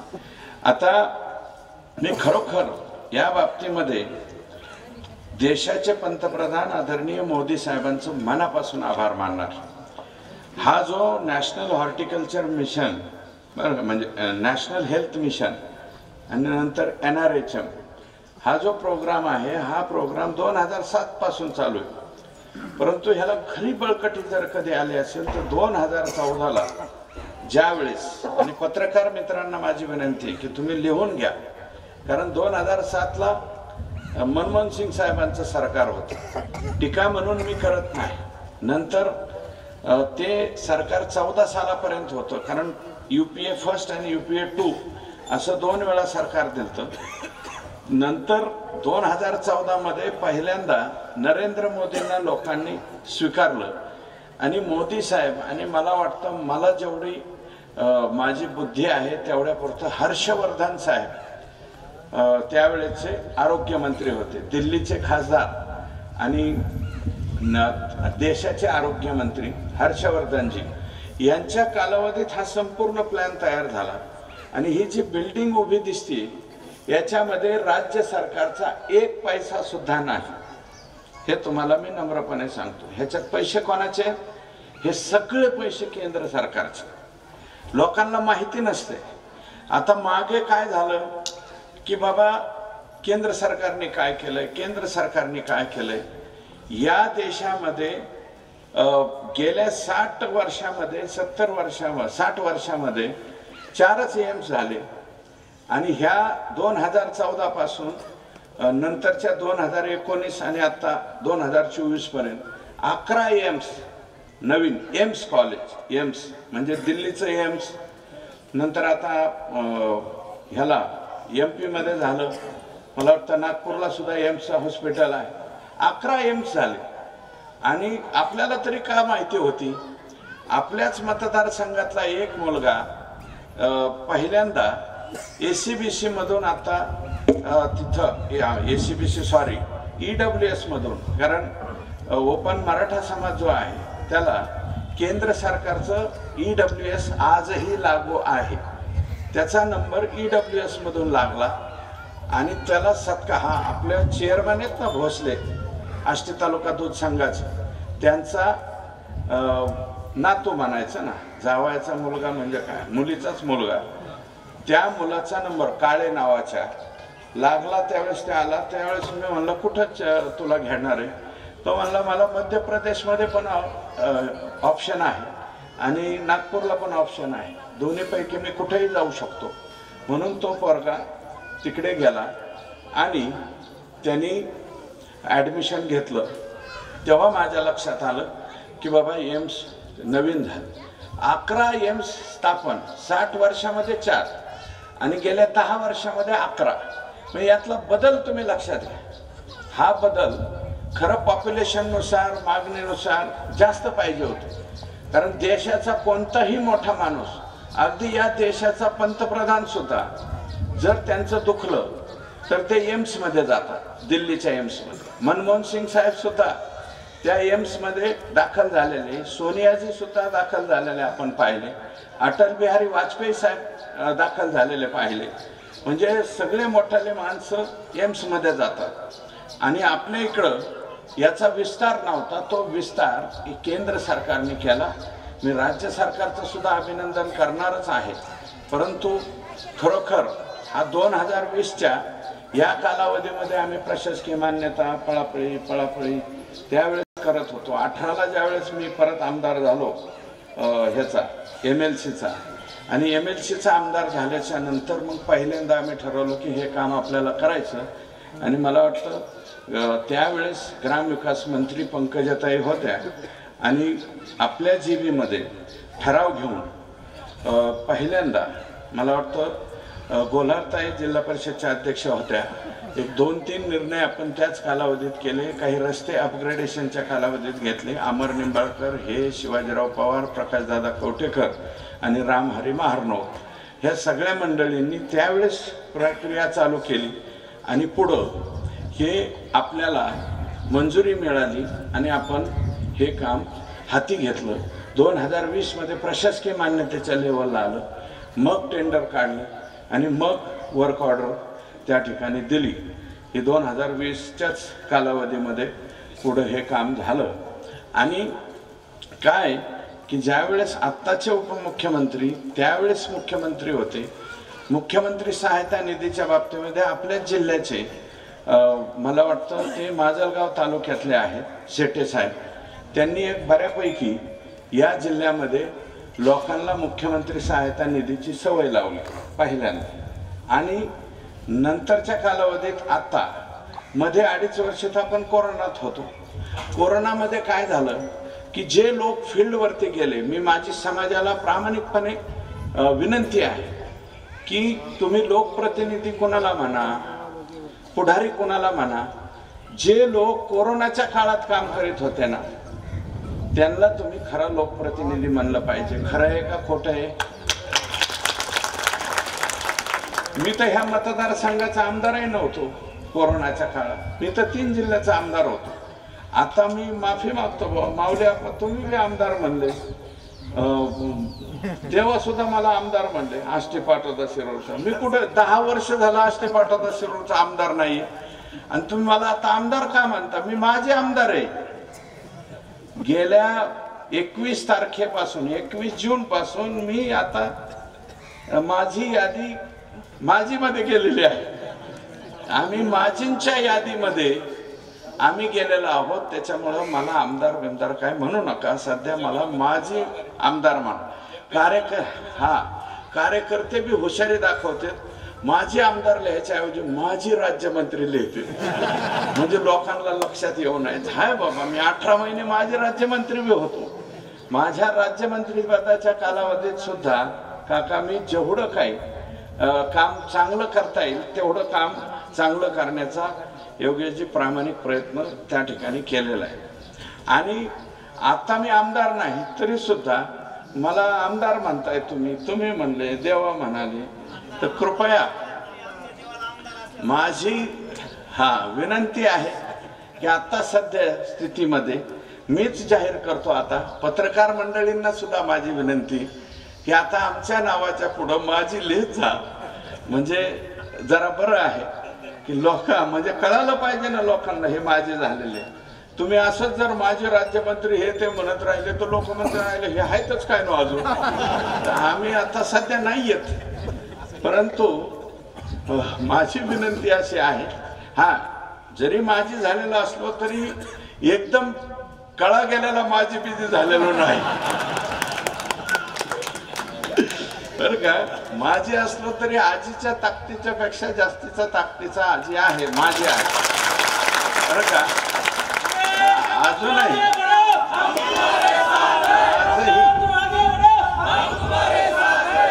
आताही तीर्थक्षेत्र भ मध्ये तुम्ही उद्या परवा वाचाल, अश्वलिंगाला सुद्धा पैसे मिळणार आहेत, महासांगवीच्या देवस्थानाला सुद्धा पैसे मिळणार, मच्छिंद्रनाथ गडाला पैसे मिळतील आणि बेलगावला सुद्धा पैसे मिळतील. हा मग ती सगळं सिद्धेश्वराला तर दिलेच ना, पाटोद्यालाही दिले मी, डोंगरकिनीला देतो, दोन्ही महाराजांना देतो, म्हणजे देवांनाही देतो आणि यांच्याकडेही देतो. मी मागून घेतले सुदामला या महाराजांना विचारा. तर बघा आता मंजूर होत आहे का नाही, तर होईल. आणि काम करण्याची धमक आहे. आणि माझं मत असं आहे की माझे झालं म्हणजे आपल्याकडे एक प्रथा आणि परंपरा आहे. 40 वर्ष झालं की बरेच लोक म्हणतात आता 40 झाली, 50 झाले की काही जण म्हणतात आता अर्ध आयुष्य झालं, 55च्या आसपास आले की लगेच म्हणतात कंबार जायला लागलं. ते असलं काही तुम्ही आता म्हणू नका. जुन्या काळात आमची माणसं बऱ्याच वर्ष टिकायची, जगायची. त्याचं कारण असं होतं की ते ओरिजिनल खात होती, ओरिजिनल आपलं. आत्ताचं जे खाणं आहे हे सगळं हायब्रिड आहे. आम्ही लहानपणी होतो, बरबडा आम्ही बघितलेला आहे, मिलू सुद्धा आम्ही बघितला आमच्या कालावधीत.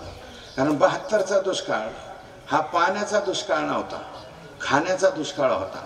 आणि पुढं या देशाच्या शेतकऱ्यांनी एवढं काम केलं की या देशातला शेतकरी हायब्रिडवरती आल्याच्या नंतर आपल्या देशाला पुरेल एवढं तर धान्य त्याने ठेवलंच, परंतु दुसऱ्या देशामध्ये एक्सपोर्ट होईल एवढं धान्य सुरेश आप्पा लोकांनी निर्माण केलं. फक्त आता काय आहे की लोकांना माझी विनंती की आरोग्याचा कार्यक्रम आहे, तर आरोग्याच्या बाबतीमध्ये आपण थोडंसं सजग झालं पाहिजे. बऱ्याचशा आमच्याकडे केसेस येतात. मी आता कोरोनावरती अगोदर बोलत होतो. कोरोनाच्या कालावधीत कोण कोण लोक ॲक्टिव्ह राहिले. मी 13 हॉस्पिटल चालवली, काही जण कोविड सेंटर म्हणतात. 13 हॉस्पिटल आणि 39 कोविड सेंटर. पण त्यावेळेस या जिल्ह्यातलं कुठलंही देवस्थान पुढं आलं नाही, परंतु मच्छिंद्रनाथ देवस्थान मात्र त्यावेळेस पुढं आलं. जे सगळे कोविड सेंटर चालू होते, मी विश्वस्त आहे, अध्यक्ष आणि सचिव दुसरे आहे, पण विश्वस्त मी. डोंगरकिनीला सुद्धा मला वाटतं अनिल शेठ तिथं चालू होतं. अख्ख्या कोविडच्या कालावधीत आमचा अनिल शेठ तर बरमुड्यावरच होता, आहे ना. मी केव्हा दिसलो की हाफ चड्डी, बरमुडा म्हणजे अर्धी चड्डी. आमच्या जुन्या लोकांना बरमुडा बी कळणार नाही, नवीन तरुण पिढीला कळेल, परंतु कायम बरमुड्यावरती मी अनिल शेठ तिथं पाहिला, अशोक सुपेकर नायगावला काम करीत पाहिला, आणि अजून पाटोद्यात सुद्धा आपण केलं. पदू घुमरे यांनी पारगावला त्या ठिकाणी चालवलं. आणि सतत फिरत होतो मी, तर एकही दिवस थांबलो ना. आणि रात्री एक मोबाईल ह्या हातात आणि फक्त एवढंच, हॅलो, हे झालं की हॅलो, आमचं पेशंट इथून निघालंय, तिथं स्टेबल करा. बीडपासून म्हणजे आपल्या मतदारसंघातलं आलेलं पेशंट आपण आष्टीच्या हॉस्पिटलमध्ये स्टेबल करायचो आणि पुढं जिकडं बेड मिळेल, संभाजीनगरला मिळालं तर इकडं पाठवायचं, नगरला मिळालं तिथं पाठवायचं आणि तिथून पुण्याला पाठवायचं.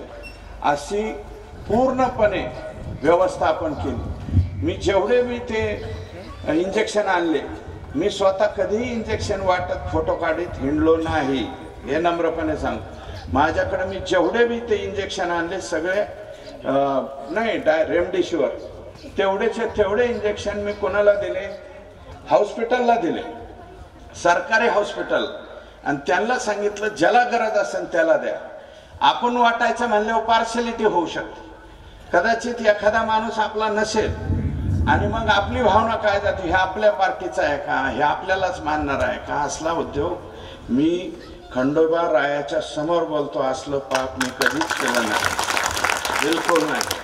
आणि पहाटे 4-4:30ला झोपायचो, परत 6ला उठायचो आणि मास्क लावून हातात माईक घेऊन प्रत्येक गावात जाऊन, घाबरू नका.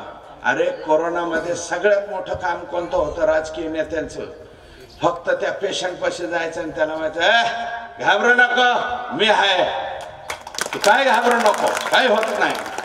अहो एवढ्या आधारावरच माणसं निम्मी अर्धी गेली, ती घाबरूनच गेली, एकांतात पडली माणसं.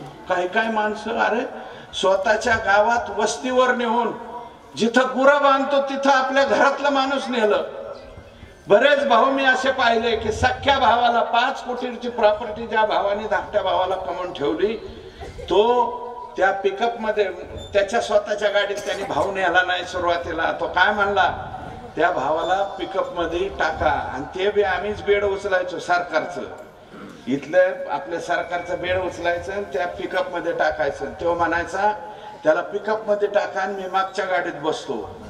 असा म्हणलेला भाऊ सुद्धा मी बघितला. असं म्हणलेले लेकरही बघितले की माझं घर गेलं, दार गेलं, माझी शेती जाऊ द्या, पण माझा वडील जगला पाहिजे असं म्हणणारा लेख पाहिला. आणि एक लेख असा बी पाहिला त्या कालावधी.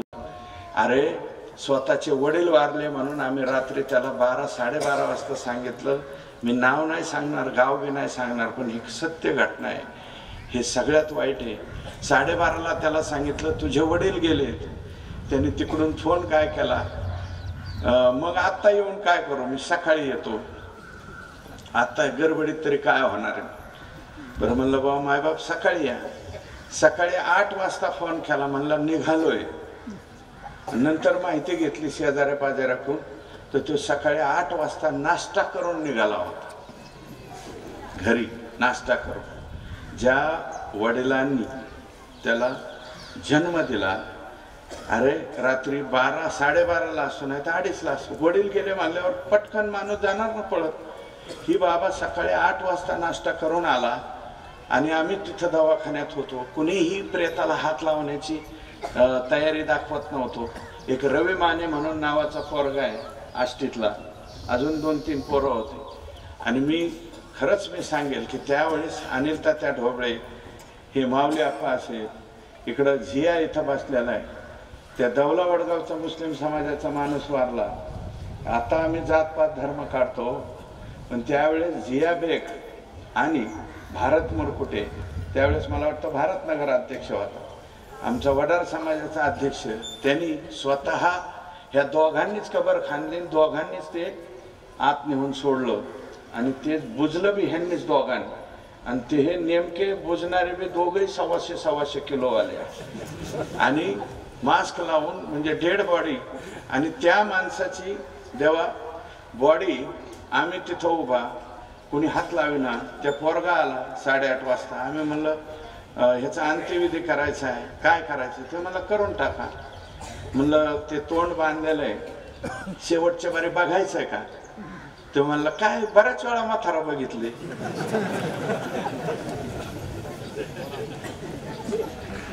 नाही बघायचं म्हणलं. परत ते डॉक्टर टेकाडे साहेब म्हणले, डॉक्टर टेकाड्यांना विचारा हे खरं आहे का खोटं, एकदा जाऊन विचारा. टेकाडे साहेब बी तिथंच आहेत. तर मग म्हणलं हे 850 रुपये लागतात म्हणलं हे बॉडी उचलून आष्टीच्या ह्याच्यात, कारण शवदेहानी वगैरे बांधली होती. फार चांगली स्मशानभूमी आष्टीची आपण हिंदूंची त्या ठिकाणी बांधली, मुस्लिमांची सुद्धा बांधली, अजून काही छोट्या छोट्या समाजाच्या बांधली. तर ते काय म्हणला, 850 नाही, मी जरा गडबडीत आलो म्हणलं, 8.5 पैसे बी नाही माझ्याकडे. तर मीच डॉक्टरला म्हणलं, डॉक्टर साहेब मी देतो पैसे. उचलायचे का, उचलताना तरी शेवटी बघायचं का. नाही म्हणलं बघितलेलं आहे, आणून तर मीच सोडलेलं आहे म्हणलं आणून. म्हणजे बरेच लेख असे बघितले की म्हातारं दुखायला लागलं कोरोनाच्या काळात, म्हणून म्हातारं जाईन का काही बी होईल, सरकारच्या दारात आणून सोडायचं आणि पुन्हा माघारी यायचं नाही. असे अनेक लेख मी माझ्या डोळ्यांनी त्या ठिकाणी पाहिले. आणि तिथून आम्ही निघालो. आम्हीच ते डेड बॉडी आणली, ॲम्ब्युलन्समध्ये खाली उतरवली. आम्ही फक्त मला वाटतं 5 का 6 माणसं होतो, डॉक्टर सहित आणि नगरपालिकेचे, जिया तू पण होता, आम्ही रंगांना होते. आम्ही सगळ्यांनी मिळून ती बॉडी टिपून पेटून दिली.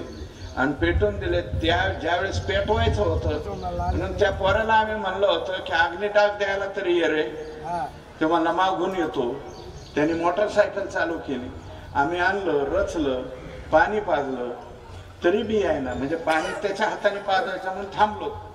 15-20 मिनटं थांबलो तरी आला नाही. म्हणून मग शेवटी म्हणलं आपणच कोणीतरी पाजा. आमच्या नगरपंचायतीच्या कर्मचाऱ्यांनी पाणी पाजलं आणि म्हणलं द्या पेटून, आता काही आहे ना म्हणून दिलं पेटून.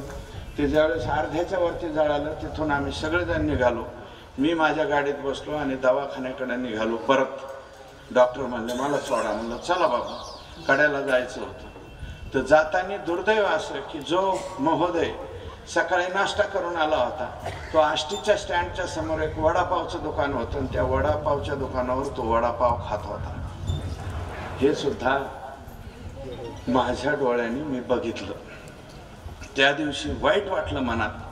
कोणता तरी एक उद्योगपती त्याच्या पोराला त्यांनी 5,000 कोटी रुपये कमवून दिले आणि त्याला 2 फ्लॅट त्याच्या घरात तर ठेवलाच नाही, पण ज्या फ्लॅटमध्ये बाप होता तिथून हाकलून लावायचा म्हणत होता. कोणता तरी रेमंडवाला का काय.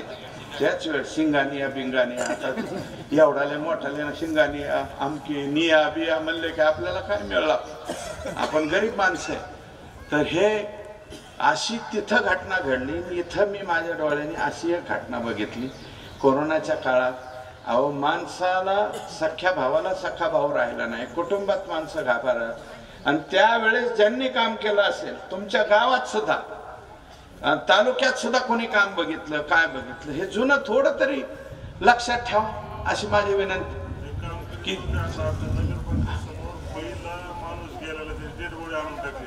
हा, आणि जे लोक, आम्ही एक अनुभव बघितला होता नगरपंचायतीत, जे लोक काम करीत नव्हते, काय नव्हते, त्यांनी काय केलं, पहिला माणूस मेलेला आम्हाला इकडं प्रशासनाने कळवलं नाही, काय नाही, नगरपंचायतीला माहिती नाही.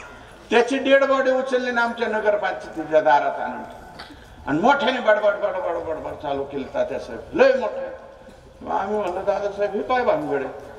पण नंतर आम्हाला कळलं की म्हणजे काम न करणारे कसे करतात, हे असं करतात. आणि आजकाल काय झालंय, काम बिम काय नाही, व्हॉट्सअप फेसबुक द्या ढकलून आणि होऊन द्या सुरू, याच्या पलीकडे काय राहिलं नाही. असंच जर राहिलं तर मला वाटतं काम करणारी माणसं या सार्वजनिक जीवनाच्या याच्यामध्ये राहतील का नाही असा सुद्धा कधी कधी विचार मनामध्ये येतो. हे नम्रपणे तुमच्या समोर या ठिकाणी सांगतो. आणि आता माझं मत असे की मी मागच्या मुख्यमंत्र्यांबद्दल बोलत होतो, आत्ताचे मुख्यमंत्री जे एकनाथ शिंदे साहेब यांनी तर आणखी पुढं केले. जवळपास 300 कोटी रुपये आतापर्यंत वाटलेत. पहिलं तरी आमदार खासदार आमक्याचं पत्र आणा तामक्याचं पत्र आण, आपलं तर कोऱ्याच ह्याच्यावर असते, कोई भी लेके जाओ, कोई भी आओ लेके जाओ. शिरूर गणेश, पाटोदा सोमेनाथ कोले, हा ना कोंबडा जाऊ द्या तिकडे. आणि कधी कधी सोमेनाथ बी हाणतो माझा, मी त्याला परवानगी दिलेली, हान कशाला, दवाखान्याला अजिबात आपला कोंबडा बेंबडा मानायला लोक आपल्या दारात आणायचे नाही.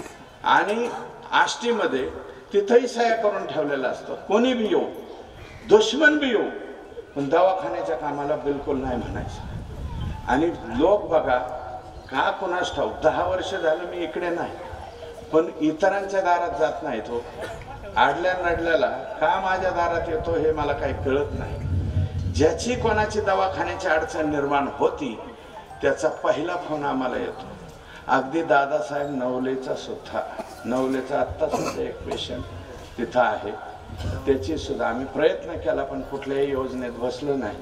अतिशय सिरियस आहे ते पेशंट. पण तुम्हाला सांगतो, गावात वर्गणी केली, परिस्थिती खराब आहे, ते नाव डायरेक्ट आपल्याकडे येतं, दुसऱ्याकडे येत नाही. आणि आपण तेवढ्या तत्परतेने त्याच्यात लक्ष घाल.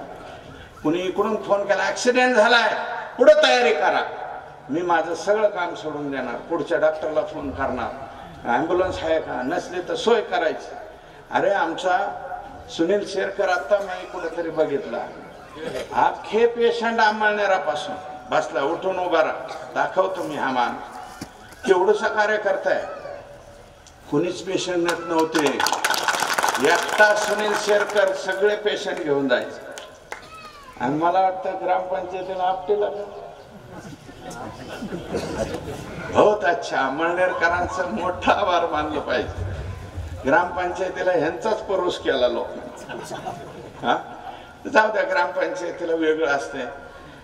कधी कधी दोन्ही बाजूचे उमेदवार कॉम्प्रोमाइज करतात.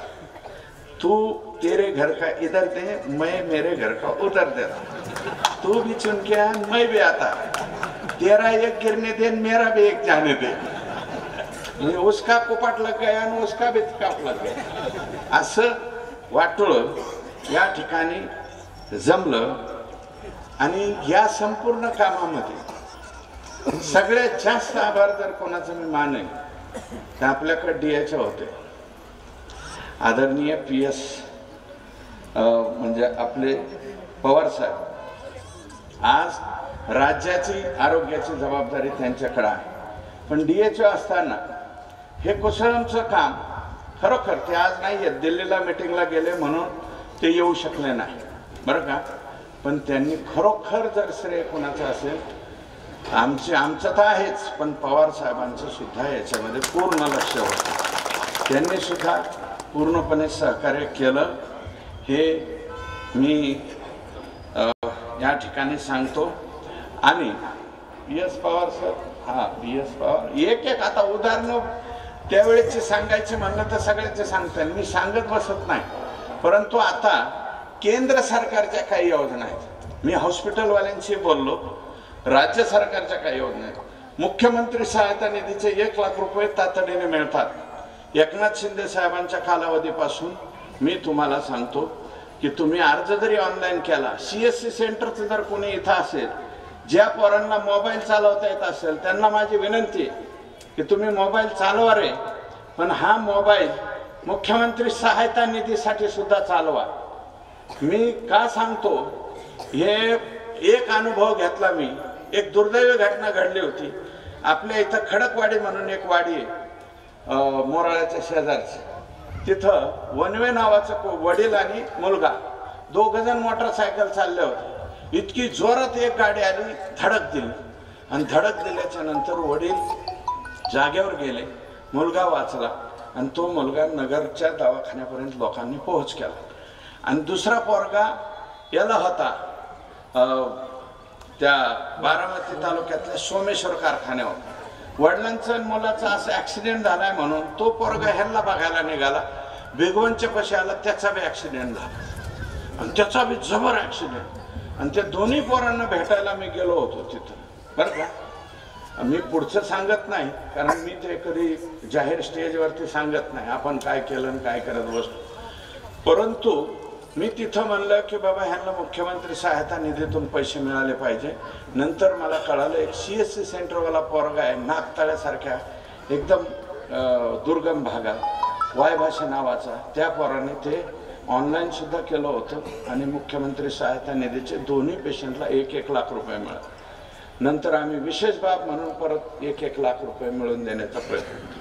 मी तुम्हाला सांगतो कोणत्याही पेशंटला अडचणीच्या 2-2 लाखापर्यंत मदत होती, तुम्ही घाबरू नका, फक्त ऑनलाईन करा, पैसे तुमच्या अकाउंटवर, फक्त पेशंट डिस्चार्ज व्हायच्या आधी तुम्ही पैसे अकाउंटवर मारून घ्या, नाही तर काही लोक काय कर माहीतच नाही, गोरगरीब माणसाला माहीत नाही, आणि मग गरीब माणसाच्या कोणत्याही नातेवाईकाच्या कोणाचाच खिसा सोडित नाहीत, सगळ्यांचे खिसे रिकामे, आणि पुन्हा कर्जबाजारी होऊन बसतोय। ऊस तोडे असेल किंवा सामान्य शेतकरी असेल 2-2 आणि 3-3 लाखाचे बिल भरू शकतो का? नाही भरू शकत।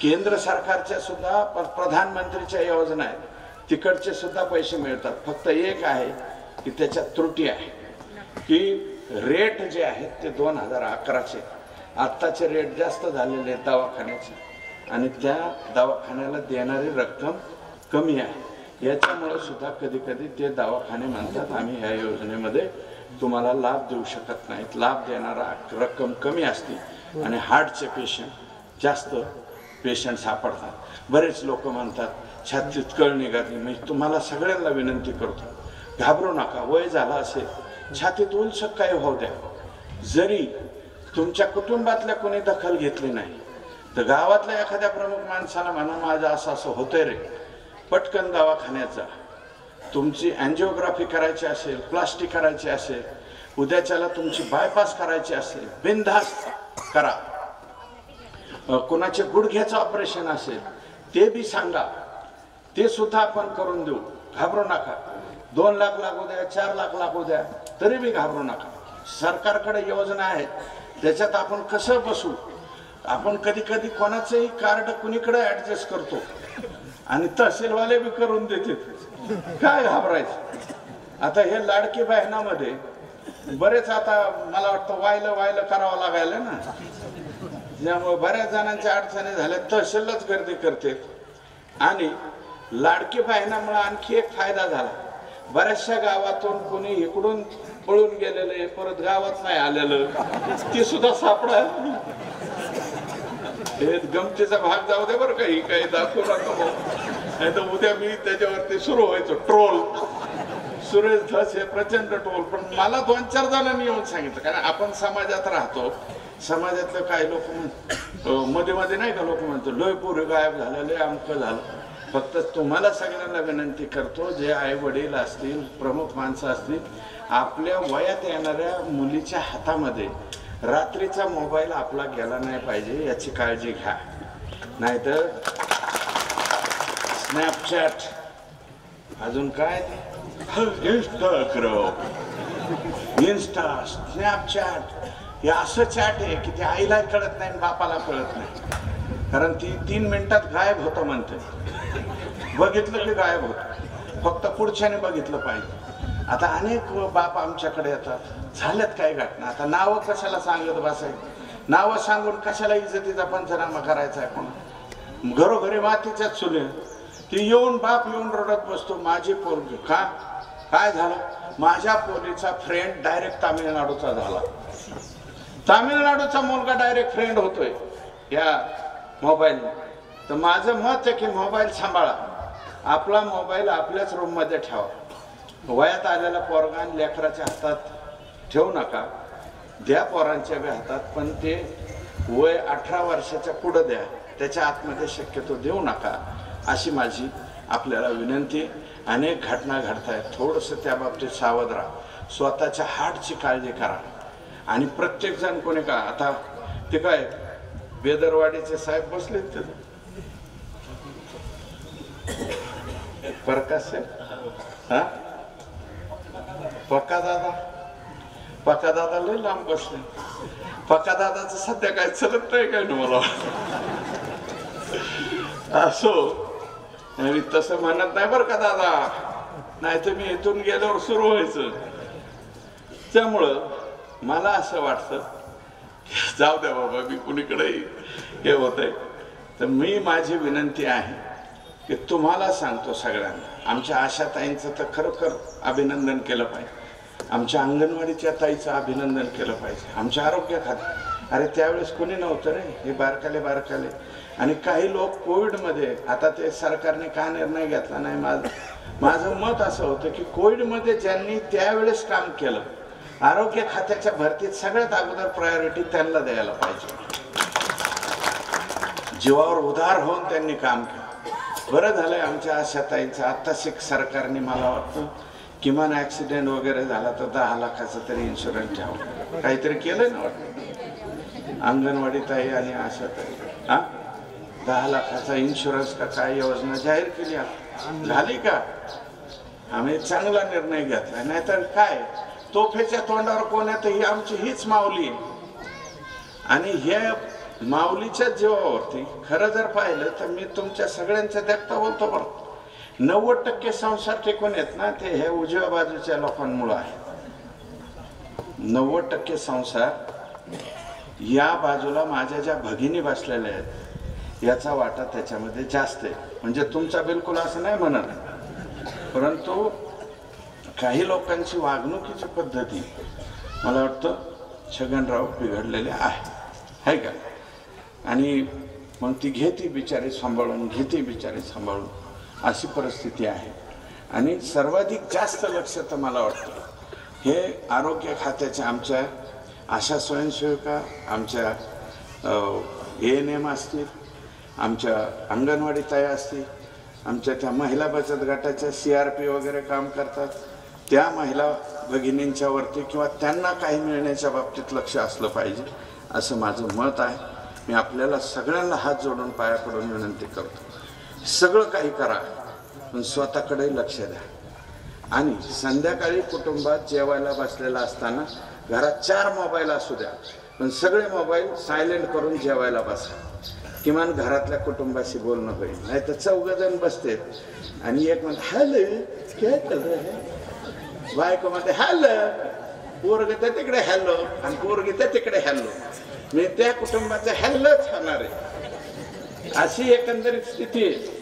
माझं म्हणणं आहे किमान सायंकाळी आणि सकाळी तरी काही वेळ आपल्या कुटुंबात एकमेकाचं बोलणं झालं पाहिजे. आपल्या वडीलधाऱ्या वडिलाशी बोललं पाहिजे, आईशी बोललं पाहिजे, लेकराशी बोललं पाहिजे. बोला नाच जमा, आई शपथ बोला ना, तो ही खरी परिस्थिती आहे. तुमचं कशाला, आमचं सुद्धा त्याचे असं मानू ना. मला का पोरं म्हणायला लागलं तुमची जी जिंदगी आहे तशी जिंदगी आम्हाला कशाला जगायला लावता. म्हणजे आमची जिंदगी तर अशीच गेलेली आहे ना सगळी, आम्हाला तर काहीच मिळालं नव्हतं. आता तरी घरी मुक्काम करतोय. पहिलं तर जिथं बॅग आहे, जिथं संध्याकाळ होईन पाटेल तिथेच गेले, तिथं झोपायचं आणि लगेच पुढच्या गावाला जायचं, अशी अवस्था होती. म्हणून आजही आपल्याला काय गोधड्यावर जरी झोपायला लावलं तर पटकेने झोप येते. त्याच्यामुळं ती अडचण नाही, पण पुढच्या पिढीच्या अशा अडचणी व्हायला लागल्या. त्याच्यामुळं आपल्याला विनंती की आपल्या कुटुंबातल्या लोकांशी बोला. अर्ध आरोग्य त्यातच आपलं नीट होईल आणि आरोग्याची प्रत्येक जण काळजी घ्या. 50-60 वर्षाचा होत, 60 वर्षाचा झाला तरी बी तुम्ही काय जास्त वयाचे नाही झाले. सलमान खानचं तुमचं वय सारखंच आहे. तो सलमान खान ऍक्टर असेल, सेलिब्रिटी असेल, आपण सुद्धा तेच आहेत ना. आपलं स्वतःला आपण सेलिब्रिटी समजायचं. उमाकांतनी म्हणायचं मीच हे, मीच सलमान खान, मीच ऋतिक रोशन. आता नवीन कोण कोण हिरो आलेत मला माहिती नाही. प्रभास, मीच प्रभास. नका का प्रभास एवढा दंड असा ना, पण तरी मी प्रभास म्हणायचं. प्रभास म्हणजे कोणता, तो मी मागे चित्रपट पाहिला होता, बाहुबली. बाहुबली बाहुबली काहीतरी. आता मला वाटतं आतापर्यंतचे सर्वाधिक जास्त पैसे कमवलेला चित्रपट राजा मौली का कोण त्याचे दिग्दर्शक आहे. बाहुबली पाहिजे तर आपण स्वतःच बाहुबली आहोत असं समजा आणि तेवढी काळजी आपली घ्या. संध्याकाळी जेवताना लवकर जेवा. जास्त जरा मसालेदार खाऊ नका, कमी खा. तिखट खा, कारण तिखटाशिवाय आपल्याला जमतच नाही. मी सुद्धा रटून खातो. माझा आजा खायचा, बाप खायचा आणि मी बी खातो. त्यामुळं त्याच्याबद्दल म्हणत नाही, फक्त संध्याकाळचं लवकर जेवा आणि कमी खा. आणि आपला हा जो गेर आहे हा पसारा कमीत कमी ठेवा, एवढीच विनंती आहे. नाही तर हा जर पसारा वाढला तर या पसाऱ्याबरोबर बरंच काही वाढते, सगळंच वास्तुशांती होते. आणि 25 वर्षाच्या आणि 22 वर्षाच्या आणि 10 वर्षाच्या लेकराला सुद्धा शुगर व्हायला लागली, याचा विचार करा. का होणार नाही हे. आणि आम्ही काय फवारायला लागलो, तणनाशक. अरे बोटभर थर त्या जमिनीचा पुरा काटा काढते तरी बी आम्ही तणनाशक फवारतो. किती डेंजर औषधं फवारायला लागलो आम्ही. का? फक्त गवात दिसू नये म्हणून. म्हणजे खुरप घेऊन रानात जायची कोणाची मानसिकता. मला वाटतं काही दिवसांनी खुरप कालबाह्य होईल अशी एकंदरीत परिस्थिती आहे. आणि काल आष्टीमध्ये घडलं, 70 लाख रुपयाचं सामान सापडलं एका पठ्ठ्यात. काय? दुधात मिसळायचं. जे दुधात मिसळवतात ना यांचं 17 पिढ्या नीट होणार नाही. त्यांचं खंडोबा राया त्याचं पूर्ण वाटोळं कर रे बाबा.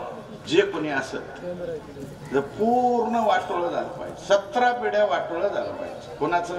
हे कालवा कालवे करणार. हा, कोणत्या जेव कोणी कालव्या असत, उद्यापासून तुमच्या बी गावात कुठं कालव्या दिसला की त्याला म्हणजे काय कालव्या, आई शपथ मान. आणि मग जे कालवे असेल त्याने आपल्या स्वतःच्या लेकराला पहिले ते दूध पाजावं ना. आणि मीच मागणी केलेली, आणखी करणार आहे. राज्याचे मुख्यमंत्री बोललेत, काल उपमुख्यमंत्री दादा बोललेत, दुसरे उपमुख्यमंत्री देवेंद्रजी सुद्धा बोलले. आणि मी सुद्धा जग जाहीर हे करतो की मोका ह्या कायद्याच्या अंतर्गत वाळूवाले आले, वाळू तस्कर, मध्ये गुटखा तस्कर आले बर का. मग दुधात मिक्सिंग करणारे लोकांवरती सुद्धा मोका अंतर्गत गुन्हा दाखल झाला पाहिजे. आणि हे सगळे दुधात जे कोणी मिसळत असतील हे 3-3, 4-4 वर्षे, 5 वर्षे ही जेलात राहून आली पाहिजे. आणि ह्यांचं पूर्ण वाटोळं झालं पाहिजे.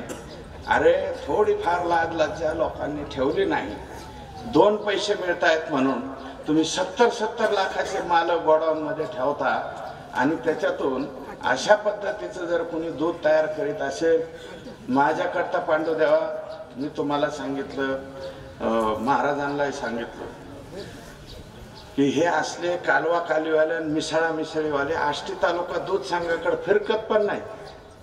आमच्या संघाकडे ते असं वाकडं सुद्धा करून बघत नाही, कारण त्यांना माहिती इकडे काही चलत नाही, ते जात. आता काल कुठंतरी रेड पडली, बीड जिल्ह्याच्या एका संपादकाने त्याच्या पत्रकारांना फोन केला, आष्टी तालुका दूध संघावर जाऊन त्याचा फोटो काढून ये. तो आला फोटो काढायला. आम्ही म्हणलं कायला आला? आमचा MD म्हणलं कशाला आला? नाही म्हणलं रेड पडली. ते म्हणलं कुठं रेड पडली? ते म्हणलं रेड पडले कुठं? कड्यात एका दुकानदारावर. आणि फोटो काढायला कुठं आलाय? आष्टी तालुका दूध संघ. आता हसावं का रडावं? आजपर्यंत जेवढ्या वेळा कुठं तपासणी झाली, काय झाली, आमचं नाव सुद्धा कुठं आलं नाही. 2-2, 2.5 लाख लिटर दूध आहे आमच्याकडे. आम्ही कधी असले उद्योग केले? 10,000वाले आणि 5,000वाले चिलिंग प्लांटवाले दूध गोळा होते 10,000 आणि जाते 35,000.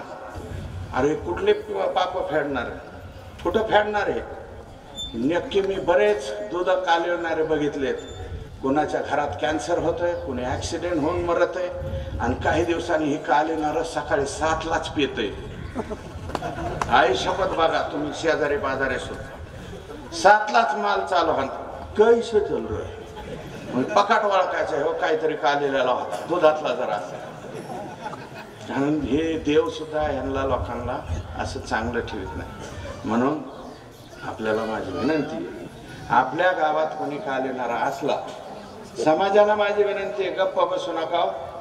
तुम्हाला कळतंय काय काय जणांचे मिक्सर रातभर चालू राहते, शेजारच्या घरावाले झोपणार सुद्धा कोंबडा आरवायच्या ऐवजी हेच आरवत. कोण? मिक्सरवाले मोठं मिक्सर आणते आणि काहीतरी उद्योग करते. अरे पाम ऑइल मिसळा, पुढे पावडर मिसळा आणि दूध तयार करा. कोणाच्या तरी लेकरामध्ये पोटात जाणार आहे, एवढं पाप असलं करू नका. आणि ह्याच्यामुळंच हे कॅन्सरचं पर्सेंटेज, कुणाच्या तरी आरोग्याचे पर्सेंटेज वाढायला लागले. मी पुन्हा एकदा सरकारला उद्याच्याला मागणी करणार आहे की उद्या किंवा परवाची जी कॅबिनेट होईल आणि फार फार तर पुढची कॅबिनेट, ह्या पुढच्याच कॅबिनेटमध्ये GR झाला पाहिजे, नियम झाला पाहिजे. आणि ते खाते गृहमंत्री देवेंद्रजींकडे आहे, त्यांना विनंती करणार आहे, दादांनाही करणार आहे, आणि राज्याच्या मुख्यमंत्र्यांना करणार, विखे पाटील साहेब दुग्ध विकास मंत्री, आणि ह्या सगळ्यांना विनंती करणार. 2 आठवड्या 1 आठवड्याच्या आत निर्णय झाला पाहिजे. आणि महाराष्ट्रामध्ये दूधमध्ये कालवा कालवे करणाऱ्यांना मोका लावावा. त्याच्यापेक्षा आणखी कोणता मोठा कायदा असेल तो बी लावावा. ह्या अशा लोकांना जेलमध्ये घालावं आणि ह्यांचं वाटोळं करून टाकावं. आणि जेवढं बी ह्यांना सुंदरीचा प्रसाद देता येईल तेवढा द्यावा. अजिबात नको नको म्हणूच तर प्रसाद दिला पाहिजे असं सुद्धा मागणी करणार आहे. कारण सुंदरीचा वळ उठतही नाही, त्याला काही होतही नाही, फक्त चमकत. आणि पुढचे 2-3 महिने ते ज्यावेळेस बसायला जातं त्यावेळेस त्याच्या पकाट लक्षात येतं की सुंदरीने आपलं मागलं सुजवलेलं आहे, असं त्यांच्या लक्षात येतं. यांचे पार्श्वभाग सुजवले पाहिजेत असं माझं ठाम मत आहे. म्हणून माझी विनंती आहे, अन्नधान्यात सुद्धा कोणी काही करू नका. अरे गोरगरीब आपलेच सोयरे धायरे पाहुणे रावळे कोणीतरी असते आणि कोणाचंही खाऊ द्या ना हो. शेतकऱ्यांनी उत्पादित केलेलाच माल कोणी बी खाताय ना, मग तुम्ही कसं असं करता? तेवढा माझी विनंती, हा कायदा लवकर व्हावा यासाठी मी स्वतः झटणार आहे. आणि तुम्ही सुद्धा लोकांना माझी विनंती, जे कोणी आपल्या इकडं असतील त्याला नावच ठेवायचं, नमस्कार कालवा कालवेवाले. त्याला नमस्कार करतानाच असं करा. त्याच्या आडनावाने हाका नाही मारायची, त्याच्या नावाने हाका नाही मारायची. ते दिसलं रे दिसलं की त्या नमस्कार कालवा कालवेवाले असं करायचं. म्हणजे गावात त्याला कालवा कालवेवाला म्हणला ना तर तो मनात तरी लाज नाही नको गाडाय. माझी विनंती या बाबीकडे लोकांनी लक्ष द्या, आपल्या आरोग्याकडे लक्ष द्या आणि कोणाची अडचण असो आरोग्याच्या बाबतीत 2 पैशाच्या अडचणीच्या असो पटकन सांगत जा, आम्हाला सुद्धा हालचाल करता येईल एवढंच नम्रपणे सांगतो आणि आपली सर्वांची रजा घेतो. जय हिंद, जय भारत. सर्वांना विनंती, या ठिकाणी धैर्यशील आबा पवार यांचा सत्कार अण्णांच्या हस्ते होत आहे व समस्त ग्रामस्थ कुसळ यांच्या वतीने अण्णांचा सत्कार होत आहे. आदरणीय सरपंच उमाकांत चौधरी, माधवदादा पवार, संतोष शेख पवार, हनुशेख पवार, अशोकांना पवार, श्रीधर काका पवार, हनुमंत पवार सावकार, उद्धव आबा पवार, जयसिंग विनायक पवार, बाळूकाका पवार, आबासाहेब पवार, शंभूदाद्या, माऊली पवार, गणेश पवार, विष्णू पवार या सर्वांच्या वतीने या ठिकाणी अण्णांचा सत्कार होत आहे. लांबरवाडी ग्रामस्थ सरपंच श्री ज्ञानेश्वर लांबरोड, अंकुश लांबरोड, अभिमान लांबरोड व आलेले सर्व सहकारी यांच्या वतीने या ठिकाणी अण्णांचा सत्कार होत आहे.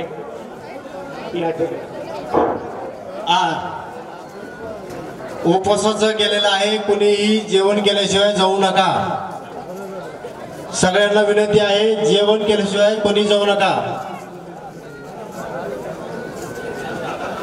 या ठिकाणी आलेले आदरणीय श्री पांडव श्री दत्तात्रय महाराज श्री छत्र घोषणाधर आपल्या सर्वांचे श्रद्धास्थान आदरस्थान अण्णा संपूर्ण जेवण केल्याशिवाय कोणी जाऊ नका. आलेले सर्व सरपंच, उपसरपंच, माजी सरपंच, सर्व ग्रामस्थ व आलेले प्रमुख कार्यकर्ते, आलेले सर्व वडीलधारी मंडळी, सर्व अशा महिला मंडळी, या सर्वांना विनंती, आपण जेवण करून जायचं आहे. श्रावण महिन्याची सुरुवात आजपासून झालेली आहे आणि या ठिकाणी फराळीचा सर्व कार्यक्रम या ठिकाणी ठेवलेला आहे. सर्वांना विनंती, आपण जेवणासाठी या ठिकाणी बसून घ्यायचंय. या ठिकाणी आलेल्या सर्वांना विनंती, आपण फराळ करण्यासाठी सर्वांनीच या ठिकाणी बसून घ्यायची आहे. सर्वांचीच या ठिकाणी उपासाची सन्मान अण्णांच्या हस्ते